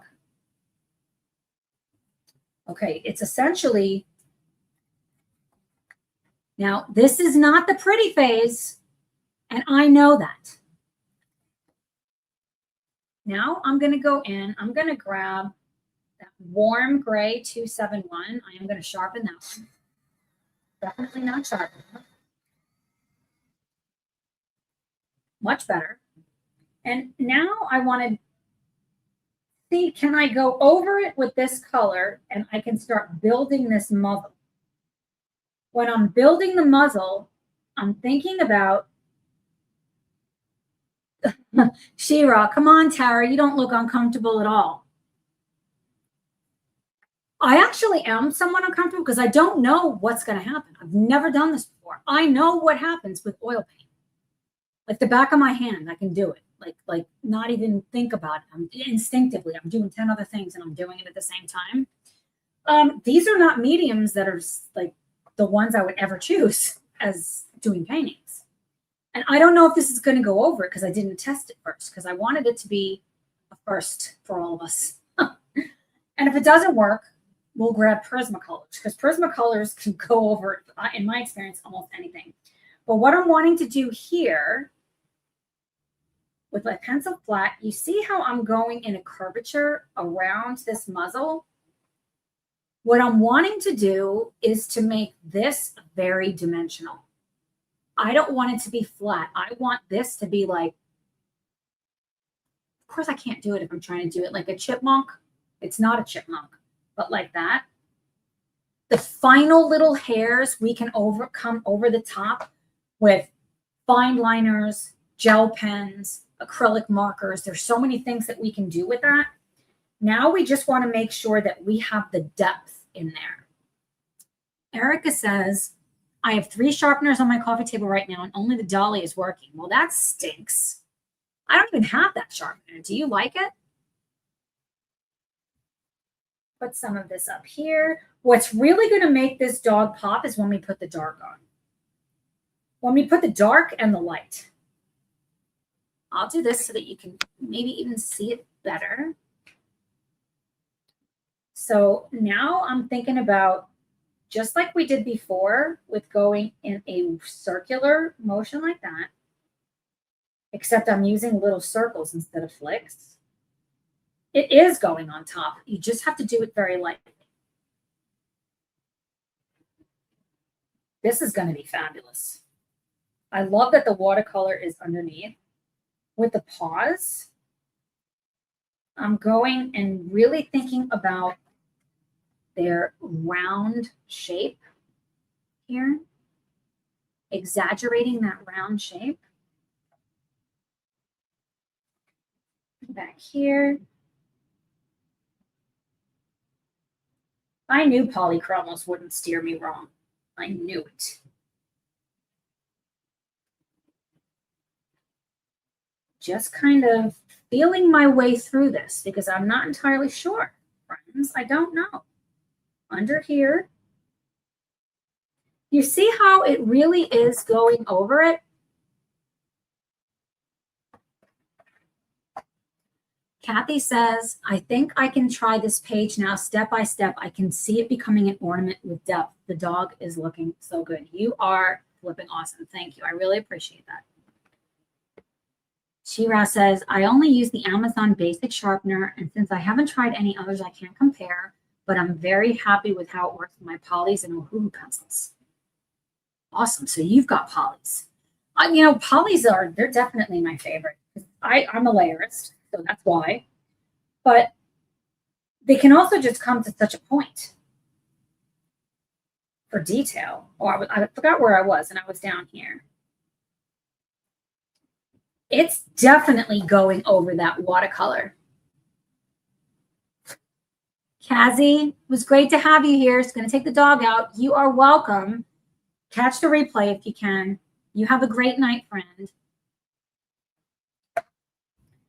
And let's see. Down over here. I'm going to see about putting some back here. Look at how it goes over that blue.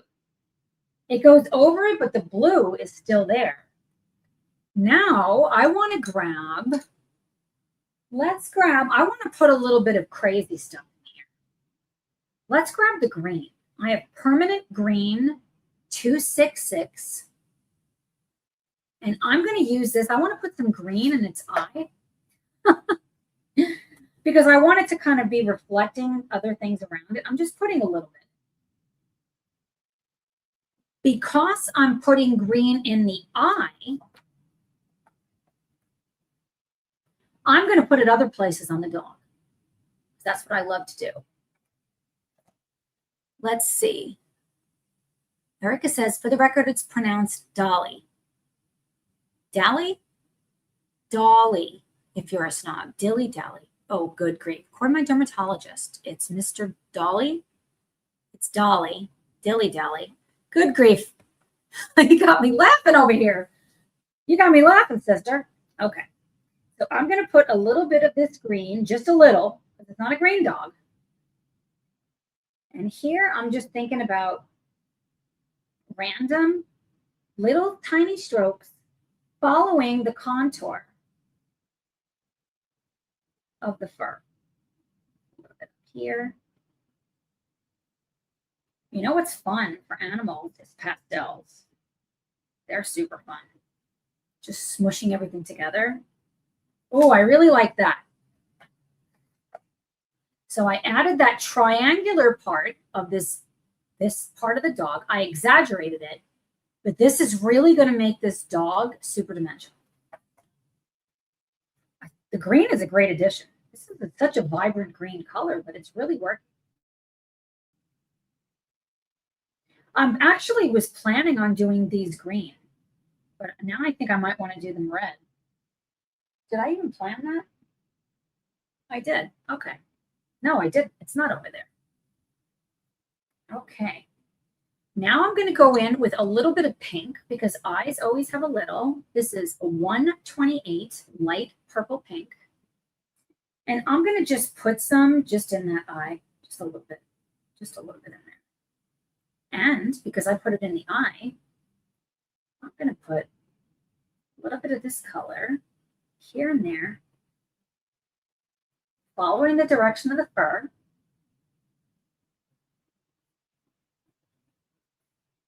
Put some on the toes. Oops, I got it in there. That's fine. I'm a very, very messy colorist, and I'm good with it.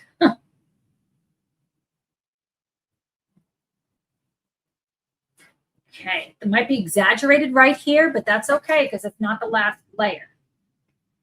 All right, now I want to see what this is going to look like when it gets even darker. So now I'm going to go in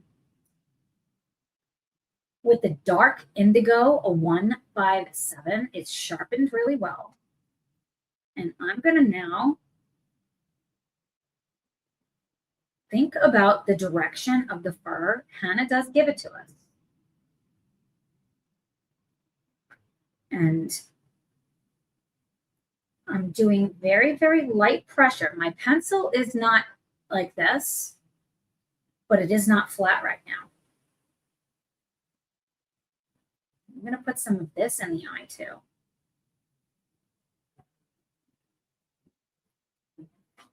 Zoom you in so that you can see that. We want to get a little bit in here to really build dimension. It is a very small eye, but I don't care. I still want to put it in there. Do you see how I've had these hairs going up and these hairs coming down? That's setting the eye inward, which is what we want to do.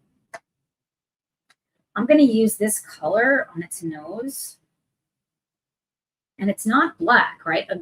This dog's nose is probably mostly black, but I don't want to make it just black because then it's almost like a dead color. Right underneath here, I want to emphasize, so I'm doing little short strokes. Because if we look at our reference photo, it's more pronounced around here. Erica says, I do like the dolly since it's dependable. I use the Faber-Castell 3-in-1 when the pencil set gets super short. It can be about 3/4 of an inch. You could still sharpen it. Well, that's a really good point because I haven't gotten any of these pencils that short. Friends, I've only been coloring. I've only been coloring for like 2 months. So I haven't gotten any of my pencils that short yet. I do have that T-Gall, and since somebody taught me how to use it, it works. It's, it's not my preferred one. And it did eat one of my Prismacolor pencils recently, actually. Okay. So keep going with this. I'm going to now, right over here in the upper part of its mouth, I'm going to bring little flicks.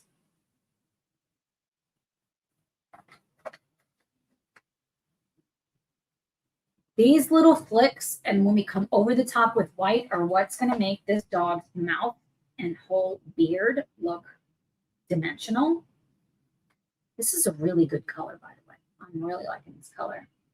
I'm going to put little flicks of this. Very, very short strokes. The polychromos are just so flipping good. Little short strokes. Going up, following the direction.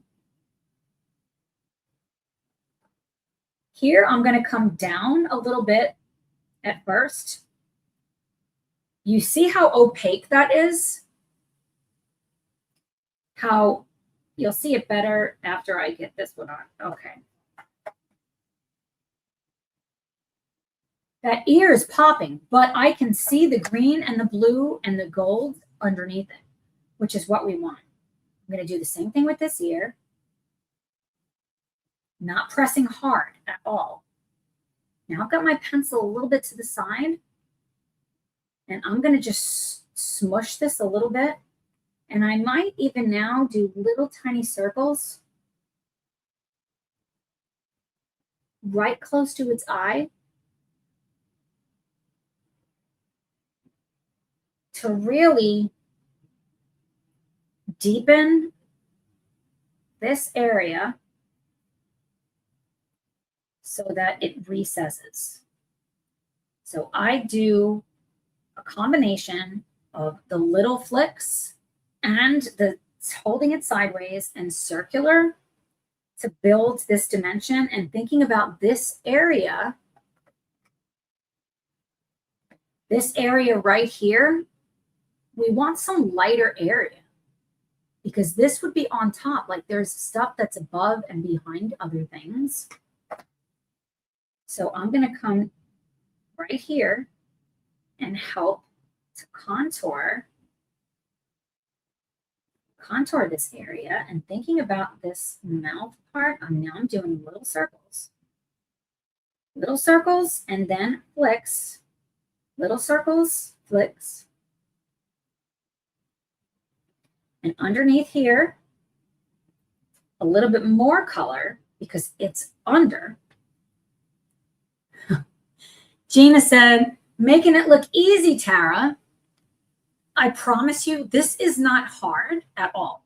It's like anything else. The more we do something, if we do it, we just have to do it. When I first started painting, I drew like spheres, circles, triangles, and tried to make them look dimensional for like, I don't know, 150 hours or some crazy amount of time like that. I was doing it a lot because I was terrible. Like I couldn't draw, I couldn't paint. I was really bad, but I was very determined. I wanted to be good at it. And if I can do it, anyone can do it. I promise you that. Up here, I want to emphasize this part that's growing up over here. Okay. And over here to angle it. I'll do a little bit and I'll show you. I'm going to emphasize it a little bit more maybe than I would want to. So over here, I'm angling it this way because that is going to help this part to stand out, this part to stand out as it's closer to us. Now I want to put this color, this purple. I mean, the purple was a bold choice for sure. And it might have been too much, but, you know, I'm not really worried about it. And this bottom part, I really want it to be more black with some white in there. Erica says, if you were to use watercolor pencils for the base layer, would you apply directly to the paper and lightly activate or apply to the rough side of a Caran d'Ache palette? Ooh, I've done it both ways. I like to start first with drawing on it with the pencils. Then for this, either the second or the third layer, go in and take it directly from the pencil instead of applying it to the rough side. I've done the rough side. I think it's a step I can skip. I might revisit it at some time, but I've tried that, and it seems like there's more bang for the buck to sketch on it first, activate it, dry it, maybe come in with a second layer doing the same thing, dry it, and then use a wet brush, touch the tip, and then go straight onto the paper. I like to do it that way. How do you do it, Erica? Let's make it so that you're... So this purple is super vibrant, but it is in that dog's fur. I want to make sure I don't leave this part out so it looks like it's dark and then it's light down here, because that's not going to look realistic. And in hindsight, I could have brought the purple down farther or brought it up more so that there's not a ridge here. But there's no harm because I'm doing mixed media. Let's see, for the animals too, or just the background? Yeah, I mean, I would say for the backgrounds, for the animals, I really like coming over the top with the, well, I don't, honestly, this is the first time I've ever done this in a coloring book with the watercolor. I've never used watercolor before. I did just recently start a page with the Darwins and with animals and people. Stay tuned. That's coming soon. And it's just based. I really like how it's looking, and I'm not sure what I'm going to do with the rest of it. If I want to come back over the top with more of the Darwins. I like how thin I can get the fur with pencils. It's a different vibe. If it was bigger, if the animal was like this big, like my paintings are, some of them are this big, I would for sure just do it with the bigger one. But because these are so flippin' small, like I need something really tiny to get in there. But I don't think it's a hard, fast rule. I don't know. I think I would want to try it different ways. I don't want to limit myself to say it has to be this way or that way. Hope that makes sense. Because whatever I say now, I may change my mind down the line. Now, what I'm doing here is I'm doing little flicks going upward upward, upward to build up that legs dimension. And over here, as you're coming further down, you're not going this high up, but I really wanted to emphasize this line. And this is a blue. This is blue, and it's working great. Back here in the direction of the fur. So sideways and up. As it gets lower, it goes down. The more we do this, the more sense it will make, I promise you. And it really helps to see it on different animals. It's very helpful to not see this done just one time. So seeing it on a schnauzer and seeing it on a cat and seeing it on, I don't know, a bird. It's feathers, but it's similar in so many ways. Maybe seeing hair. Erica says that makes sense. Experiment is always a good answer. Yeah, I don't want to like pigeonhole myself because maybe I'll really like it in a different book. I really want to try watercolors in Erie's books. Has anybody done that? Her paper is so smooth and it takes medium so well. I really want to try it. I'm going to try it. I think that's what I'm going to do for both whips that I have in that book. If you saw the Sunday Vibes video. Over here, Hannah gives us these three, might be harder to see here, bigger outlines of fur. That's where I think about something needs to come underneath it and be stuck in. So I'm gonna not move the paper. I'm gonna come underneath that. Underneath it is to the right. And I'm gonna flick side down and up, following that ridge, going not in just one direction, to start building the dimension of this part of the dog.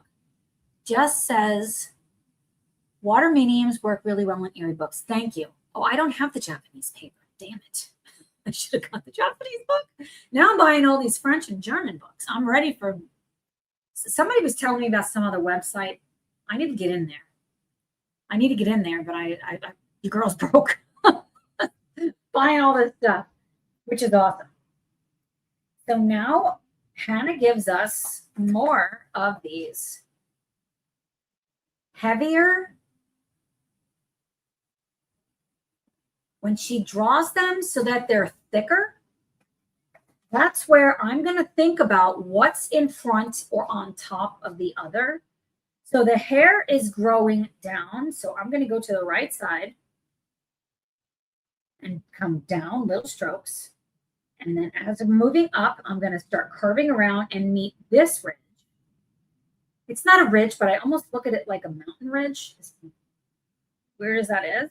And follow it around in a circular pattern. And then she's got the same thing over here with this one. And it continues. Like if we look at these bigger parts, over here is a little bare. So I'm going to put some little flicks. But we can see already how the schnauzer is really starting to like fatten up, which is what we want. Erica says, I'm in the fake it till you make it stage. Lots of ideas, but still learning how to execute. You know what? I'm all for fake it till you make it. That's me to a T in so many things. When I first started painting 28 years ago, around 28 years ago, I was like 2 months in and I started teaching classes. I didn't know what the hell I was doing, but I was figuring it out. And I mean, they were getting a great deal. It was at Michael's that I was teaching classes. Like I knew how to do it. I didn't know if I knew how to teach it. I actually didn't know how to do it. My paintings were not that good, but I got better and better and better as I did it. Now I'm thinking about going up into the fur. Weird as that sounds. Erica says, I agree with Jess on Japanese books. I need to get some Japanese books for sure. So if we look at this, coming all the way down to the toes. I want the toes to be more cream, but maybe a little bit of this blue, like in between. Ooh, that looks good, actually. I like that. coming around, up over here, right where the tail and the body meet, right underneath the tail, or you could say on top of the tail, to delineate that, to give it dimension right there. And right over here, I do want to emphasize this curve. That is an awesome curve that Hannah has given us. And now I'm just playing. Like, this is literally one of the most fun things I do, and is to create this fur. I really want to see this lighten up. So I don't want it to lighten up, but it is so purple, which I wanted. I'm going to grab the white and see what happens. So that's not sharp enough. So this is the white 101. Now that is a point, my friends. And I'm going to see what happens. Is it going to go over it? Yeah, it actually is. It goes over it, not the same as Prismacolor. I want a variation. I actually put a little bit too much purple there, but it's okay. And I'm not going to tell you, I don't think I put too much. You're always going to get my honest vibes out of it. Oops, I broke my point. But I like how that's looking right there. That's more kind of what I was wanting. And as we keep adding layers, which is the whole purpose of what I'm doing. Kathy says, I've used watercolors in my Erie books, Tombows, even watercolor crayons, a cheap set before I got the Neocolor 2s. The paper is not as good as Trolli's or Carlson's books. Yeah, I like it for the Tombows. I haven't tried the other stuff in there yet. I need to try that. Erica says, Jess, water mediums also help rough up Erie paper, making polychromos easier to use. Yes. Ooh, yes, Jess. Share your wisdom. Share your wisdom, friend. You've been doing this. We want to know. I've not tried it. Jess says, I believe so. I will be testing polys on top of Albert Durer's very soon. Okay, well, we're staying tuned for that video because I want to see it. Okay.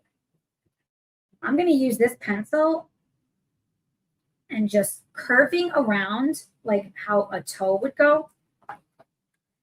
So as I'm doing this, thinking about it curving around,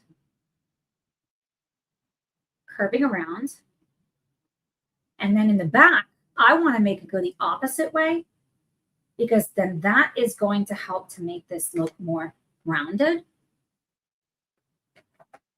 If that makes sense. Just now, that's funny. Please, I'm girlfriend. I know you know what you're doing. Okay. What is your name? Please tell me. TIPEKAADKINS 3800. Tippy. Will acrylic markers work in that coloring book or just pencils? And Jess, you have coloring wisdom, lots of it. Sorry. Yeah. We all feel the same way, Erica. She does. She's got so much to share. So here, I want to just see what happens. The white polychromos pencil, it's not necessarily garbage, but it is not a Prismacolor. But I don't know as if I want to be done with going over the top or closer to done. And I'm not ready for that just yet. So I want to just use this one just to kind of dull everything a little bit. And I want to use a little bit of this on this muzzle part. Maybe go sideways a little bit.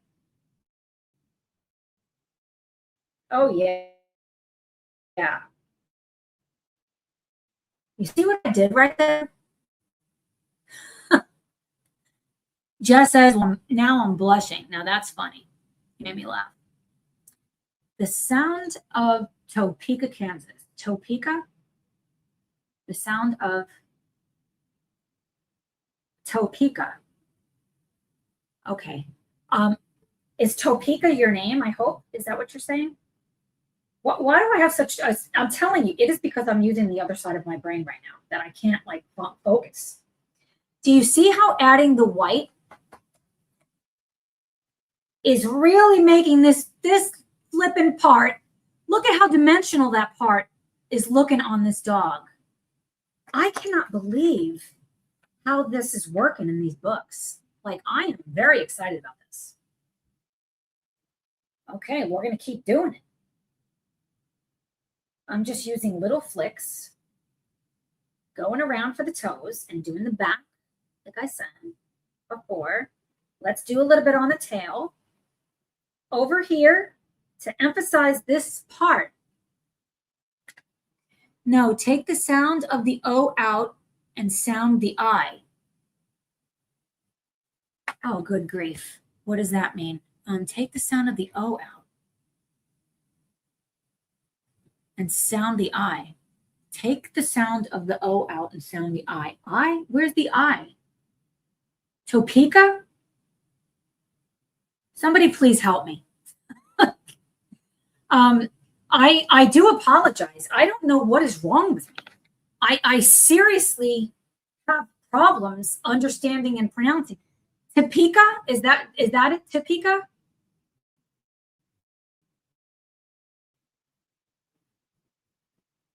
That was it. And that's exactly how it's spelled. I do apologize. I don't know why I'm like this, except I am. So you're awesome. Topeka. I will remember that. I will do my best to remember, because it's kind of a pet peeve sometimes if somebody says my name wrong, but you know, it's the way life is. Jess says, I just found a selection of pencils and can't for the life of me work out what they are for. Oh my goodness. That's like me to a T with stuff. Because if I'm not filming something, I don't know like what I'm working on. I'm just grabbing stuff haphazardly out of my bag. I want to put a little bit of this white because I'm actually really happy with how it's working. Why did I say this was trash? And putting it, look at that. Right around the top part, right here. Following the curve. You see how dimensional that is looking? Jess, you do, but that's okay. Jess said I probably say your name wrong. Yeah, because I say Tara, which that's because of my accent. Like I say carrot because I'm from New York. It's like Tara. But a lot of people call me Tara, and that's okay. It is what it is. If it's an accent thing, I can appreciate it. But where I live, I want people to call me Tara, but then they don't know how to do that. So I'll say Tara. I can't say it like that because that in my mind, that's how I say Tara. As weird as that is. That's way longer, less than anybody ever wanted. I'm just glad you guys are here. You can say whatever. Well, I don't know if that's necessarily true. I don't want you to just say whatever. I'm going to put a little bit of this towards the bottom because I do want to put some gold color there, and I want to put this white. I can't believe how well this is working. But again, I've not tried this in these books, and I've not done this over watercolor. And I'm not afraid of this because the worst thing is I can't lay any more down, and then we'll put some prism colors on. Jess said, I would pronounce grass and glass with the same long ah sound. Grass, ass. You got me to swear. Grass, and glass, ass, ah. I can't. I say grass. I love accent. I love the way that you talk. Like, not quite that long. That is so funny. Okay, let's see. I want to go in. Let's grab, I have this color. Why did I have this color? Oh, I have this for the eyes. Let's see. Erica says, I just signed up for an in-person colored pencil class with Lana Glosh at Art, a dedicated layerist. Ooh, that sounds fun. A dedicated layerist. That's a slogan right there I can get behind. So this is 283 burnt sienna. I am going to sharpen it. And I'm going to go in, because I don't want necessarily the eyes to be green. And I'm going to just put a little bit. These eyes are so stinking small. Wait until we do a really big animal. We want to make sure there is a lot of depth right there in that eye. And the brown, I like the brown here to kind of do little strokes. Oh, yeah, like that. Over here. Let's put a little bit on its ears. And we could go outside the lines, friends. Should we name the dog? Kathy said yes. What does it look like? What does the dog look like? Is it a girl or a boy? I think it's a boy dog. I don't know. Is it a girl or a boy? Erica agrees. Let's band the dog and cat. Kathy, let's name the dog and cat. Okay. What are some ideas? I love this idea. I can't think of it.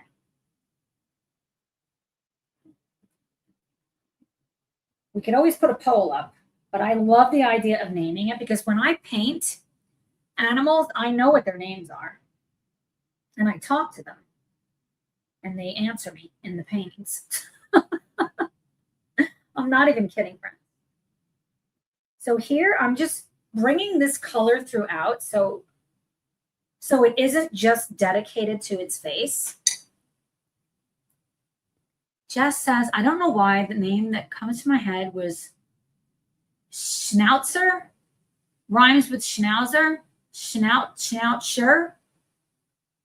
Schnauzer. Sure or chur? I don't understand. I got problems, friends. Kathy says, how about Nicholas? I like Nicholas. Erica says, we always assume cats are girls and dogs are boys. I know. I don't know why that is. That's a really good point. I like the name Nicholas, kind of sounds good to me. Jess says, we spent a long time on the snout. We have. I'm going to go in with black 199 and I'm going to do, I got to sharpen this. And I'm going to do some flicks up here and some down here, and right in the corner to find that edge. Get some black, little strokes. We've already put the dimension in. Now we're looking for variety.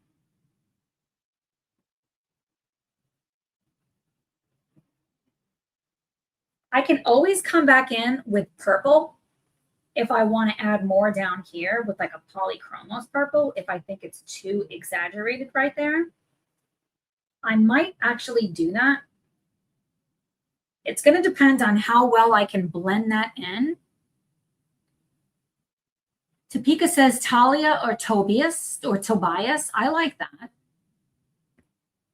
Erica says, I think we could blame it on Saturday morning cartoons. You're not wrong. You're not wrong. Cat called Missile and dog called Toe.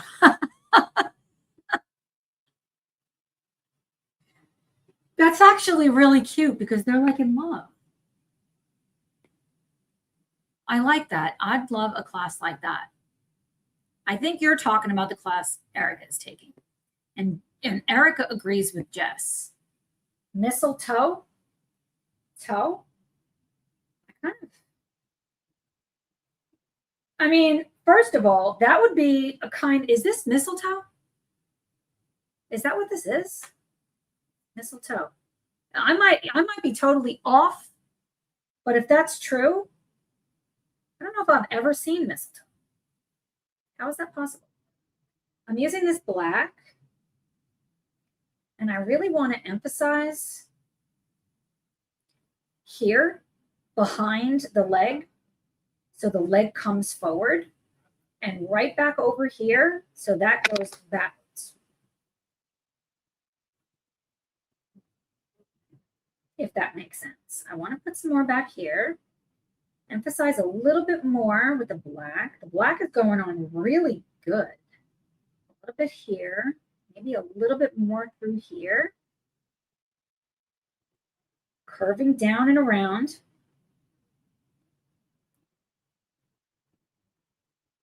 And down over here on this part of the leg, we want to go under these parts that Hannah gives us.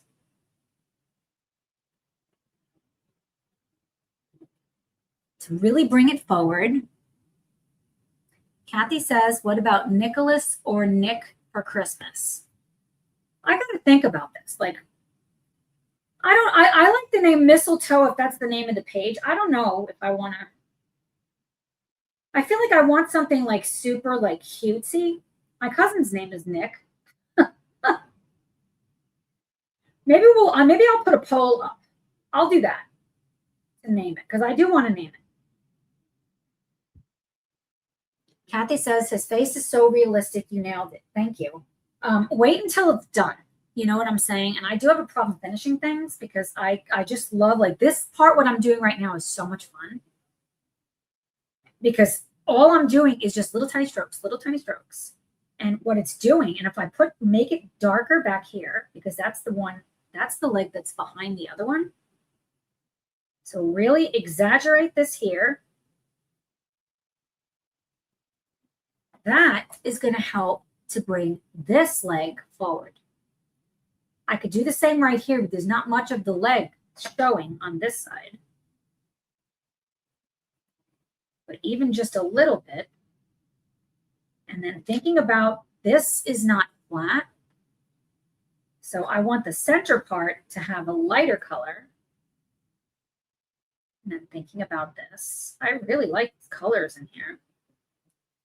I did this one dog. His name was Jinx. This was a while ago. It was an oil painting, and the predominant color was purple. They flip and loved it. Erica says, I've taken her class before. She's sufficiently free-spirited that she'd be cool with using coloring books so long as you're open to experimentation. Perfect for my first copy of Small Victories. I love that. I love that. Kathy says, Twinkle for the cat. Ooh, I like that. Twinkle and Nick. I'm glad that we have the chat here because then I'm going to be able to use this. I am going to think about this. I want to think about this. Because names are so important. They like kind of, they become, well, they're who we are. Literally. I want to put some of this black. I'm not just scribbling it in so it's all the same. Uneven. Put a little bit more back here, going in the direction of the fur, so that this lifts up. We want this to lift up. We're going to see, can I get the texture that I want without paint? I think I can. It's different. And, you know, the way that I paint or color,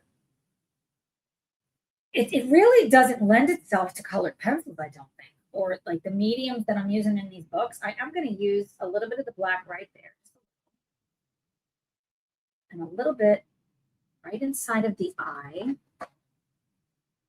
to really bring some detail right there. This is just a little look at how the schnauzer is coming. There is so many layers. I don't know how many. And wait until this is on and everything else is on. Kathy says, I like the way the purple looks there. The color of the woods are reflecting on the dog. Yes. I'm so glad you brought that up. This is what we need to do. Okay, let me rephrase that. You don't have to do anything you don't want to do. This is the way my brain works. I want everything to just look mushed together like it goes. Would it be wrong to have it totally opposite so it pops off the page? No, I've seen some amazing coloring pages that are not the way that my brain works, but they're awesome. It's just not the way my brain works. Oh, thank you so much. Thanks for the awesome live stream. Suzanne, you are awesome. Thank you for being here. Best Christmas gift. You learned so much. Thank you so much for being here. It makes my day, really. Have an awesome holiday. And Topeka says, you said cute and nappy here. Another suggestion, Trix and Tito. Ooh, I like that too. Trix and Tito. Okay. I'm going to tally up all of these things, all of these votes. I don't know how many I could put in a poll. I'm going to take the favorites. I'm going to ask Tom what he thinks. I do want to put a little bit more black on this leg right here. I really want to bring this leg forward. Do you see what I'm doing right here? All of these undercolors with the watercolor are just shining through. But I want to bring this leg, I want to make this come and pop out even more forward.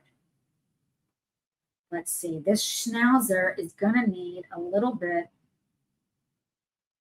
They always have that hair that kind of grows up, like it almost looks like it's coming from its nose, but it starts above it and comes out and fans out. So I want to put the black there. Oh, see, that really sets it off. And a little bit here. A little bit more here, so it's not too puffy. Define this area to push it back. I'm telling you, like when I get close to finishing something, I feel like I'm like this, like a mad scientist. Things are flying everywhere, except it's not. But in my mind, I'm like a little bit here, a little bit there, a little bit here. That's the way I cook too. I'm like, what does it need? And friends, your girl needs some meatballs because it smells so good in here. And we're not going to get this picture finished on the live stream because I'll be here for hours.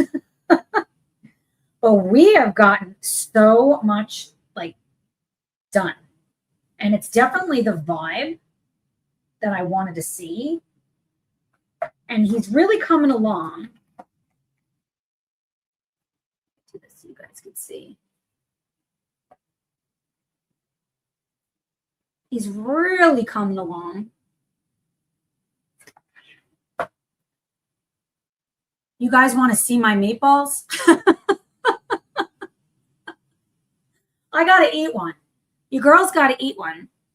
Erica says, other girl name possibilities, Noelle, Cindy Lou, Sugar Plum. Oh, I like that. Lucia. I like that too. Oh, this is awesome. I love all of these names. I'm going to grab a meatball. I'll be right back. I'm going to leave you here. I'm not going anywhere. You can probably still hear me.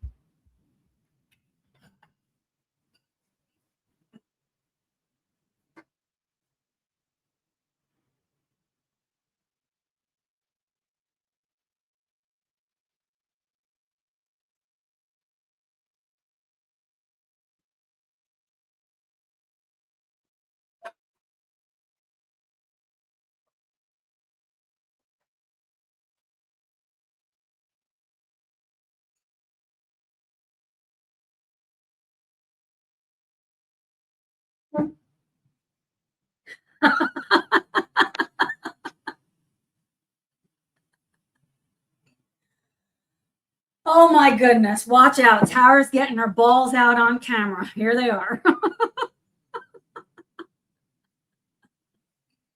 I made them this size. Aren't they cute? And I just put a little bit of sauce on here. I'm not going to make you watch me eat. I just want to show you guys how moist they are. I don't want to get meatballs on my schnauzer. That was really funny. I haven't tasted this yet. This has been cooking. When did I start this? I started this at like 9 o'clock in the morning. This has been cooking for hours, and it's really good. Do you guys like pasta?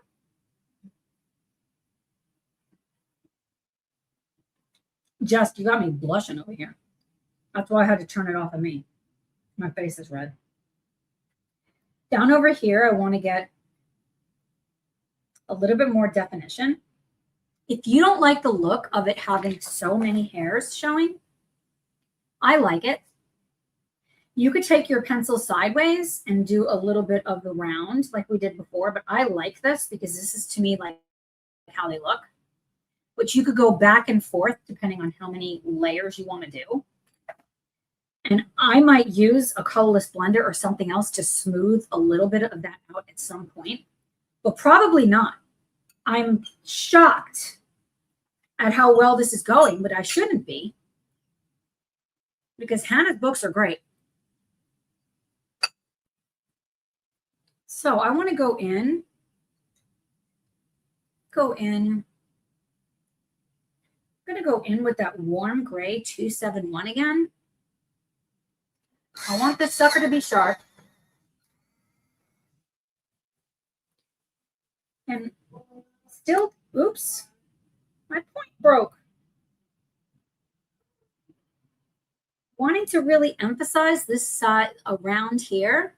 Ooh, Erica, this is so fun. Other boy names, Charlie, Frosty, Mr. Kringle, Buddy. Oh boy. How are we going to decide?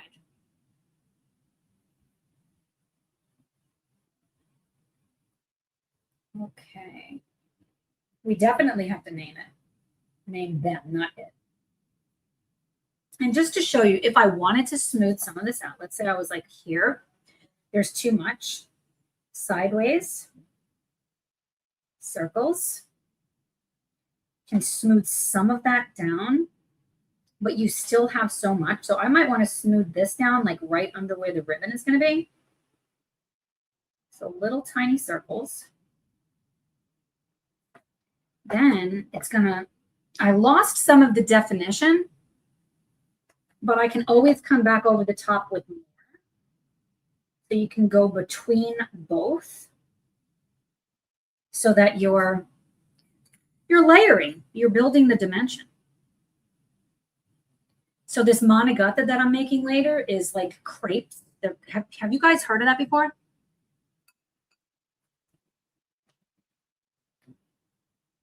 Manicotti, Monogatha.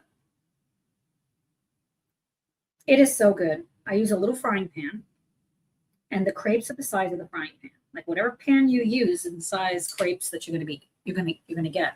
And then you stuff it and roll it. And it melts in your mouth. It is so soft. It's really good.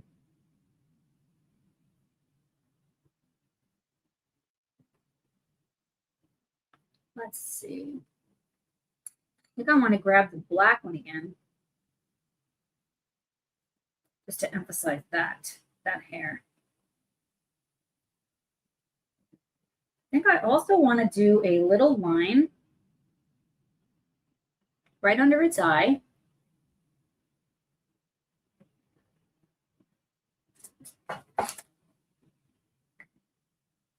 Might be hard to see. Oh, what is it? Let's see. It's going to be so fun to see the page finished. I really understand the background now. The larynx is all awesome. Kathy, that's flipping awesome. And it's going to be fabulous. We're not going to finish it today, but it's going to be fabulous. Shira, I will receive my first book from Hannah Carlson tomorrow. I'm super excited. Erica, you and Mr. Tara, Tom, pick your favorite 4 for each, then put to vote. Okay, that's perfect. I love that. I love that. And Kathy loves Italian cooking. You guys are flipping awesome. I want to finish this page, but there's no way we're going to finish it right now because I got some Monogatha to make. Did you guys like this? Did you have fun with me today? I had so much fun. I'm glad that we mostly got this dog done. Mostly. It's not done. It is mostly. We've got so much texture, and we went buck wild today. I've never done anything like this. And this area down here being so light is really going to just pop your eye in. And I'm probably going to draw like the top of the ornament, like something like this on top of this with a string. And I also want to make this kind of reflective at some point. I'm probably going to film it, so you guys will end up seeing it. Did you guys have fun today? I had so much fun. I love hanging out with you guys. I love live streams. They're tiring. Jess, if you're still here, they're tiring, right? Erica says, yes, definitely liked this chatty tutorial. It's my favorite way to like do things. I can't not talk. Like it's not possible for me. Jess says, I managed to color 1.5 matchstick mouse pages with you. Oh, wow. How? And now I'm finishing up basing on the double page Greek gods. Wow. That's flipping. I can't wait to see them. I don't have matchstick mouse. I need to get that. Shira says it was fun. Thanks, Tara. You guys are awesome. Thank you for being here. I'm back next Tuesday again, and I have another video coming out some other day this week, and I have a really fun, my top supplies that can elevate your art, and there's going to be some surprising things. I'm almost done editing that, so that's coming soon. Oh, oh, Yana, I missed it. Yana, I always say it wrong. I know banana. We talked about this. That's okay. You've been cooking all day. Jess says it's strange. They're very energizing doing them, but afterwards I almost can take a nap, but it's super fun. Like I love it. I want to keep going, but I still have another ball and I need to try the sausage, and I don't want to just eat in front of you guys. Like I don't like hearing other people eat. Like I'm not a mukbang type person. Like I don't watch mukbangs. I will definitely watch the replay. Yeah, it's a good one. It's going to be, well, it's a good one. You guys are still here, so you guys are awesome. I always stream in the evening, so it's bedtime. Okay, well, here.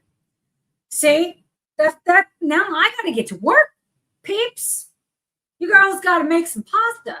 But I am energized because now I'm going to eat all this stuff. I'm going to be eating like crazy. And we've gotten so much done. I had so much fun, and I totally pushed past my comfort zone with you guys. Mrs. French, come watch the replay. It's going to be awesome.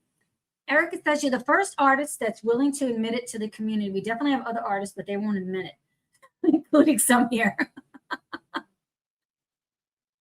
I'm winging it half the time, friends, and that's okay, because what's the worst thing that happens? Kathy said, I saw them being made on the streets in Paris. Crepes were a big thing. Yes. Ooh, Jess is putting the pressure on. What day is it? The 23rd. I can do this. I want to see you're finished in the December pages. Okay, Jess, challenge accepted. If I can do that page in Joe's collab in 1.5 days, I can do this.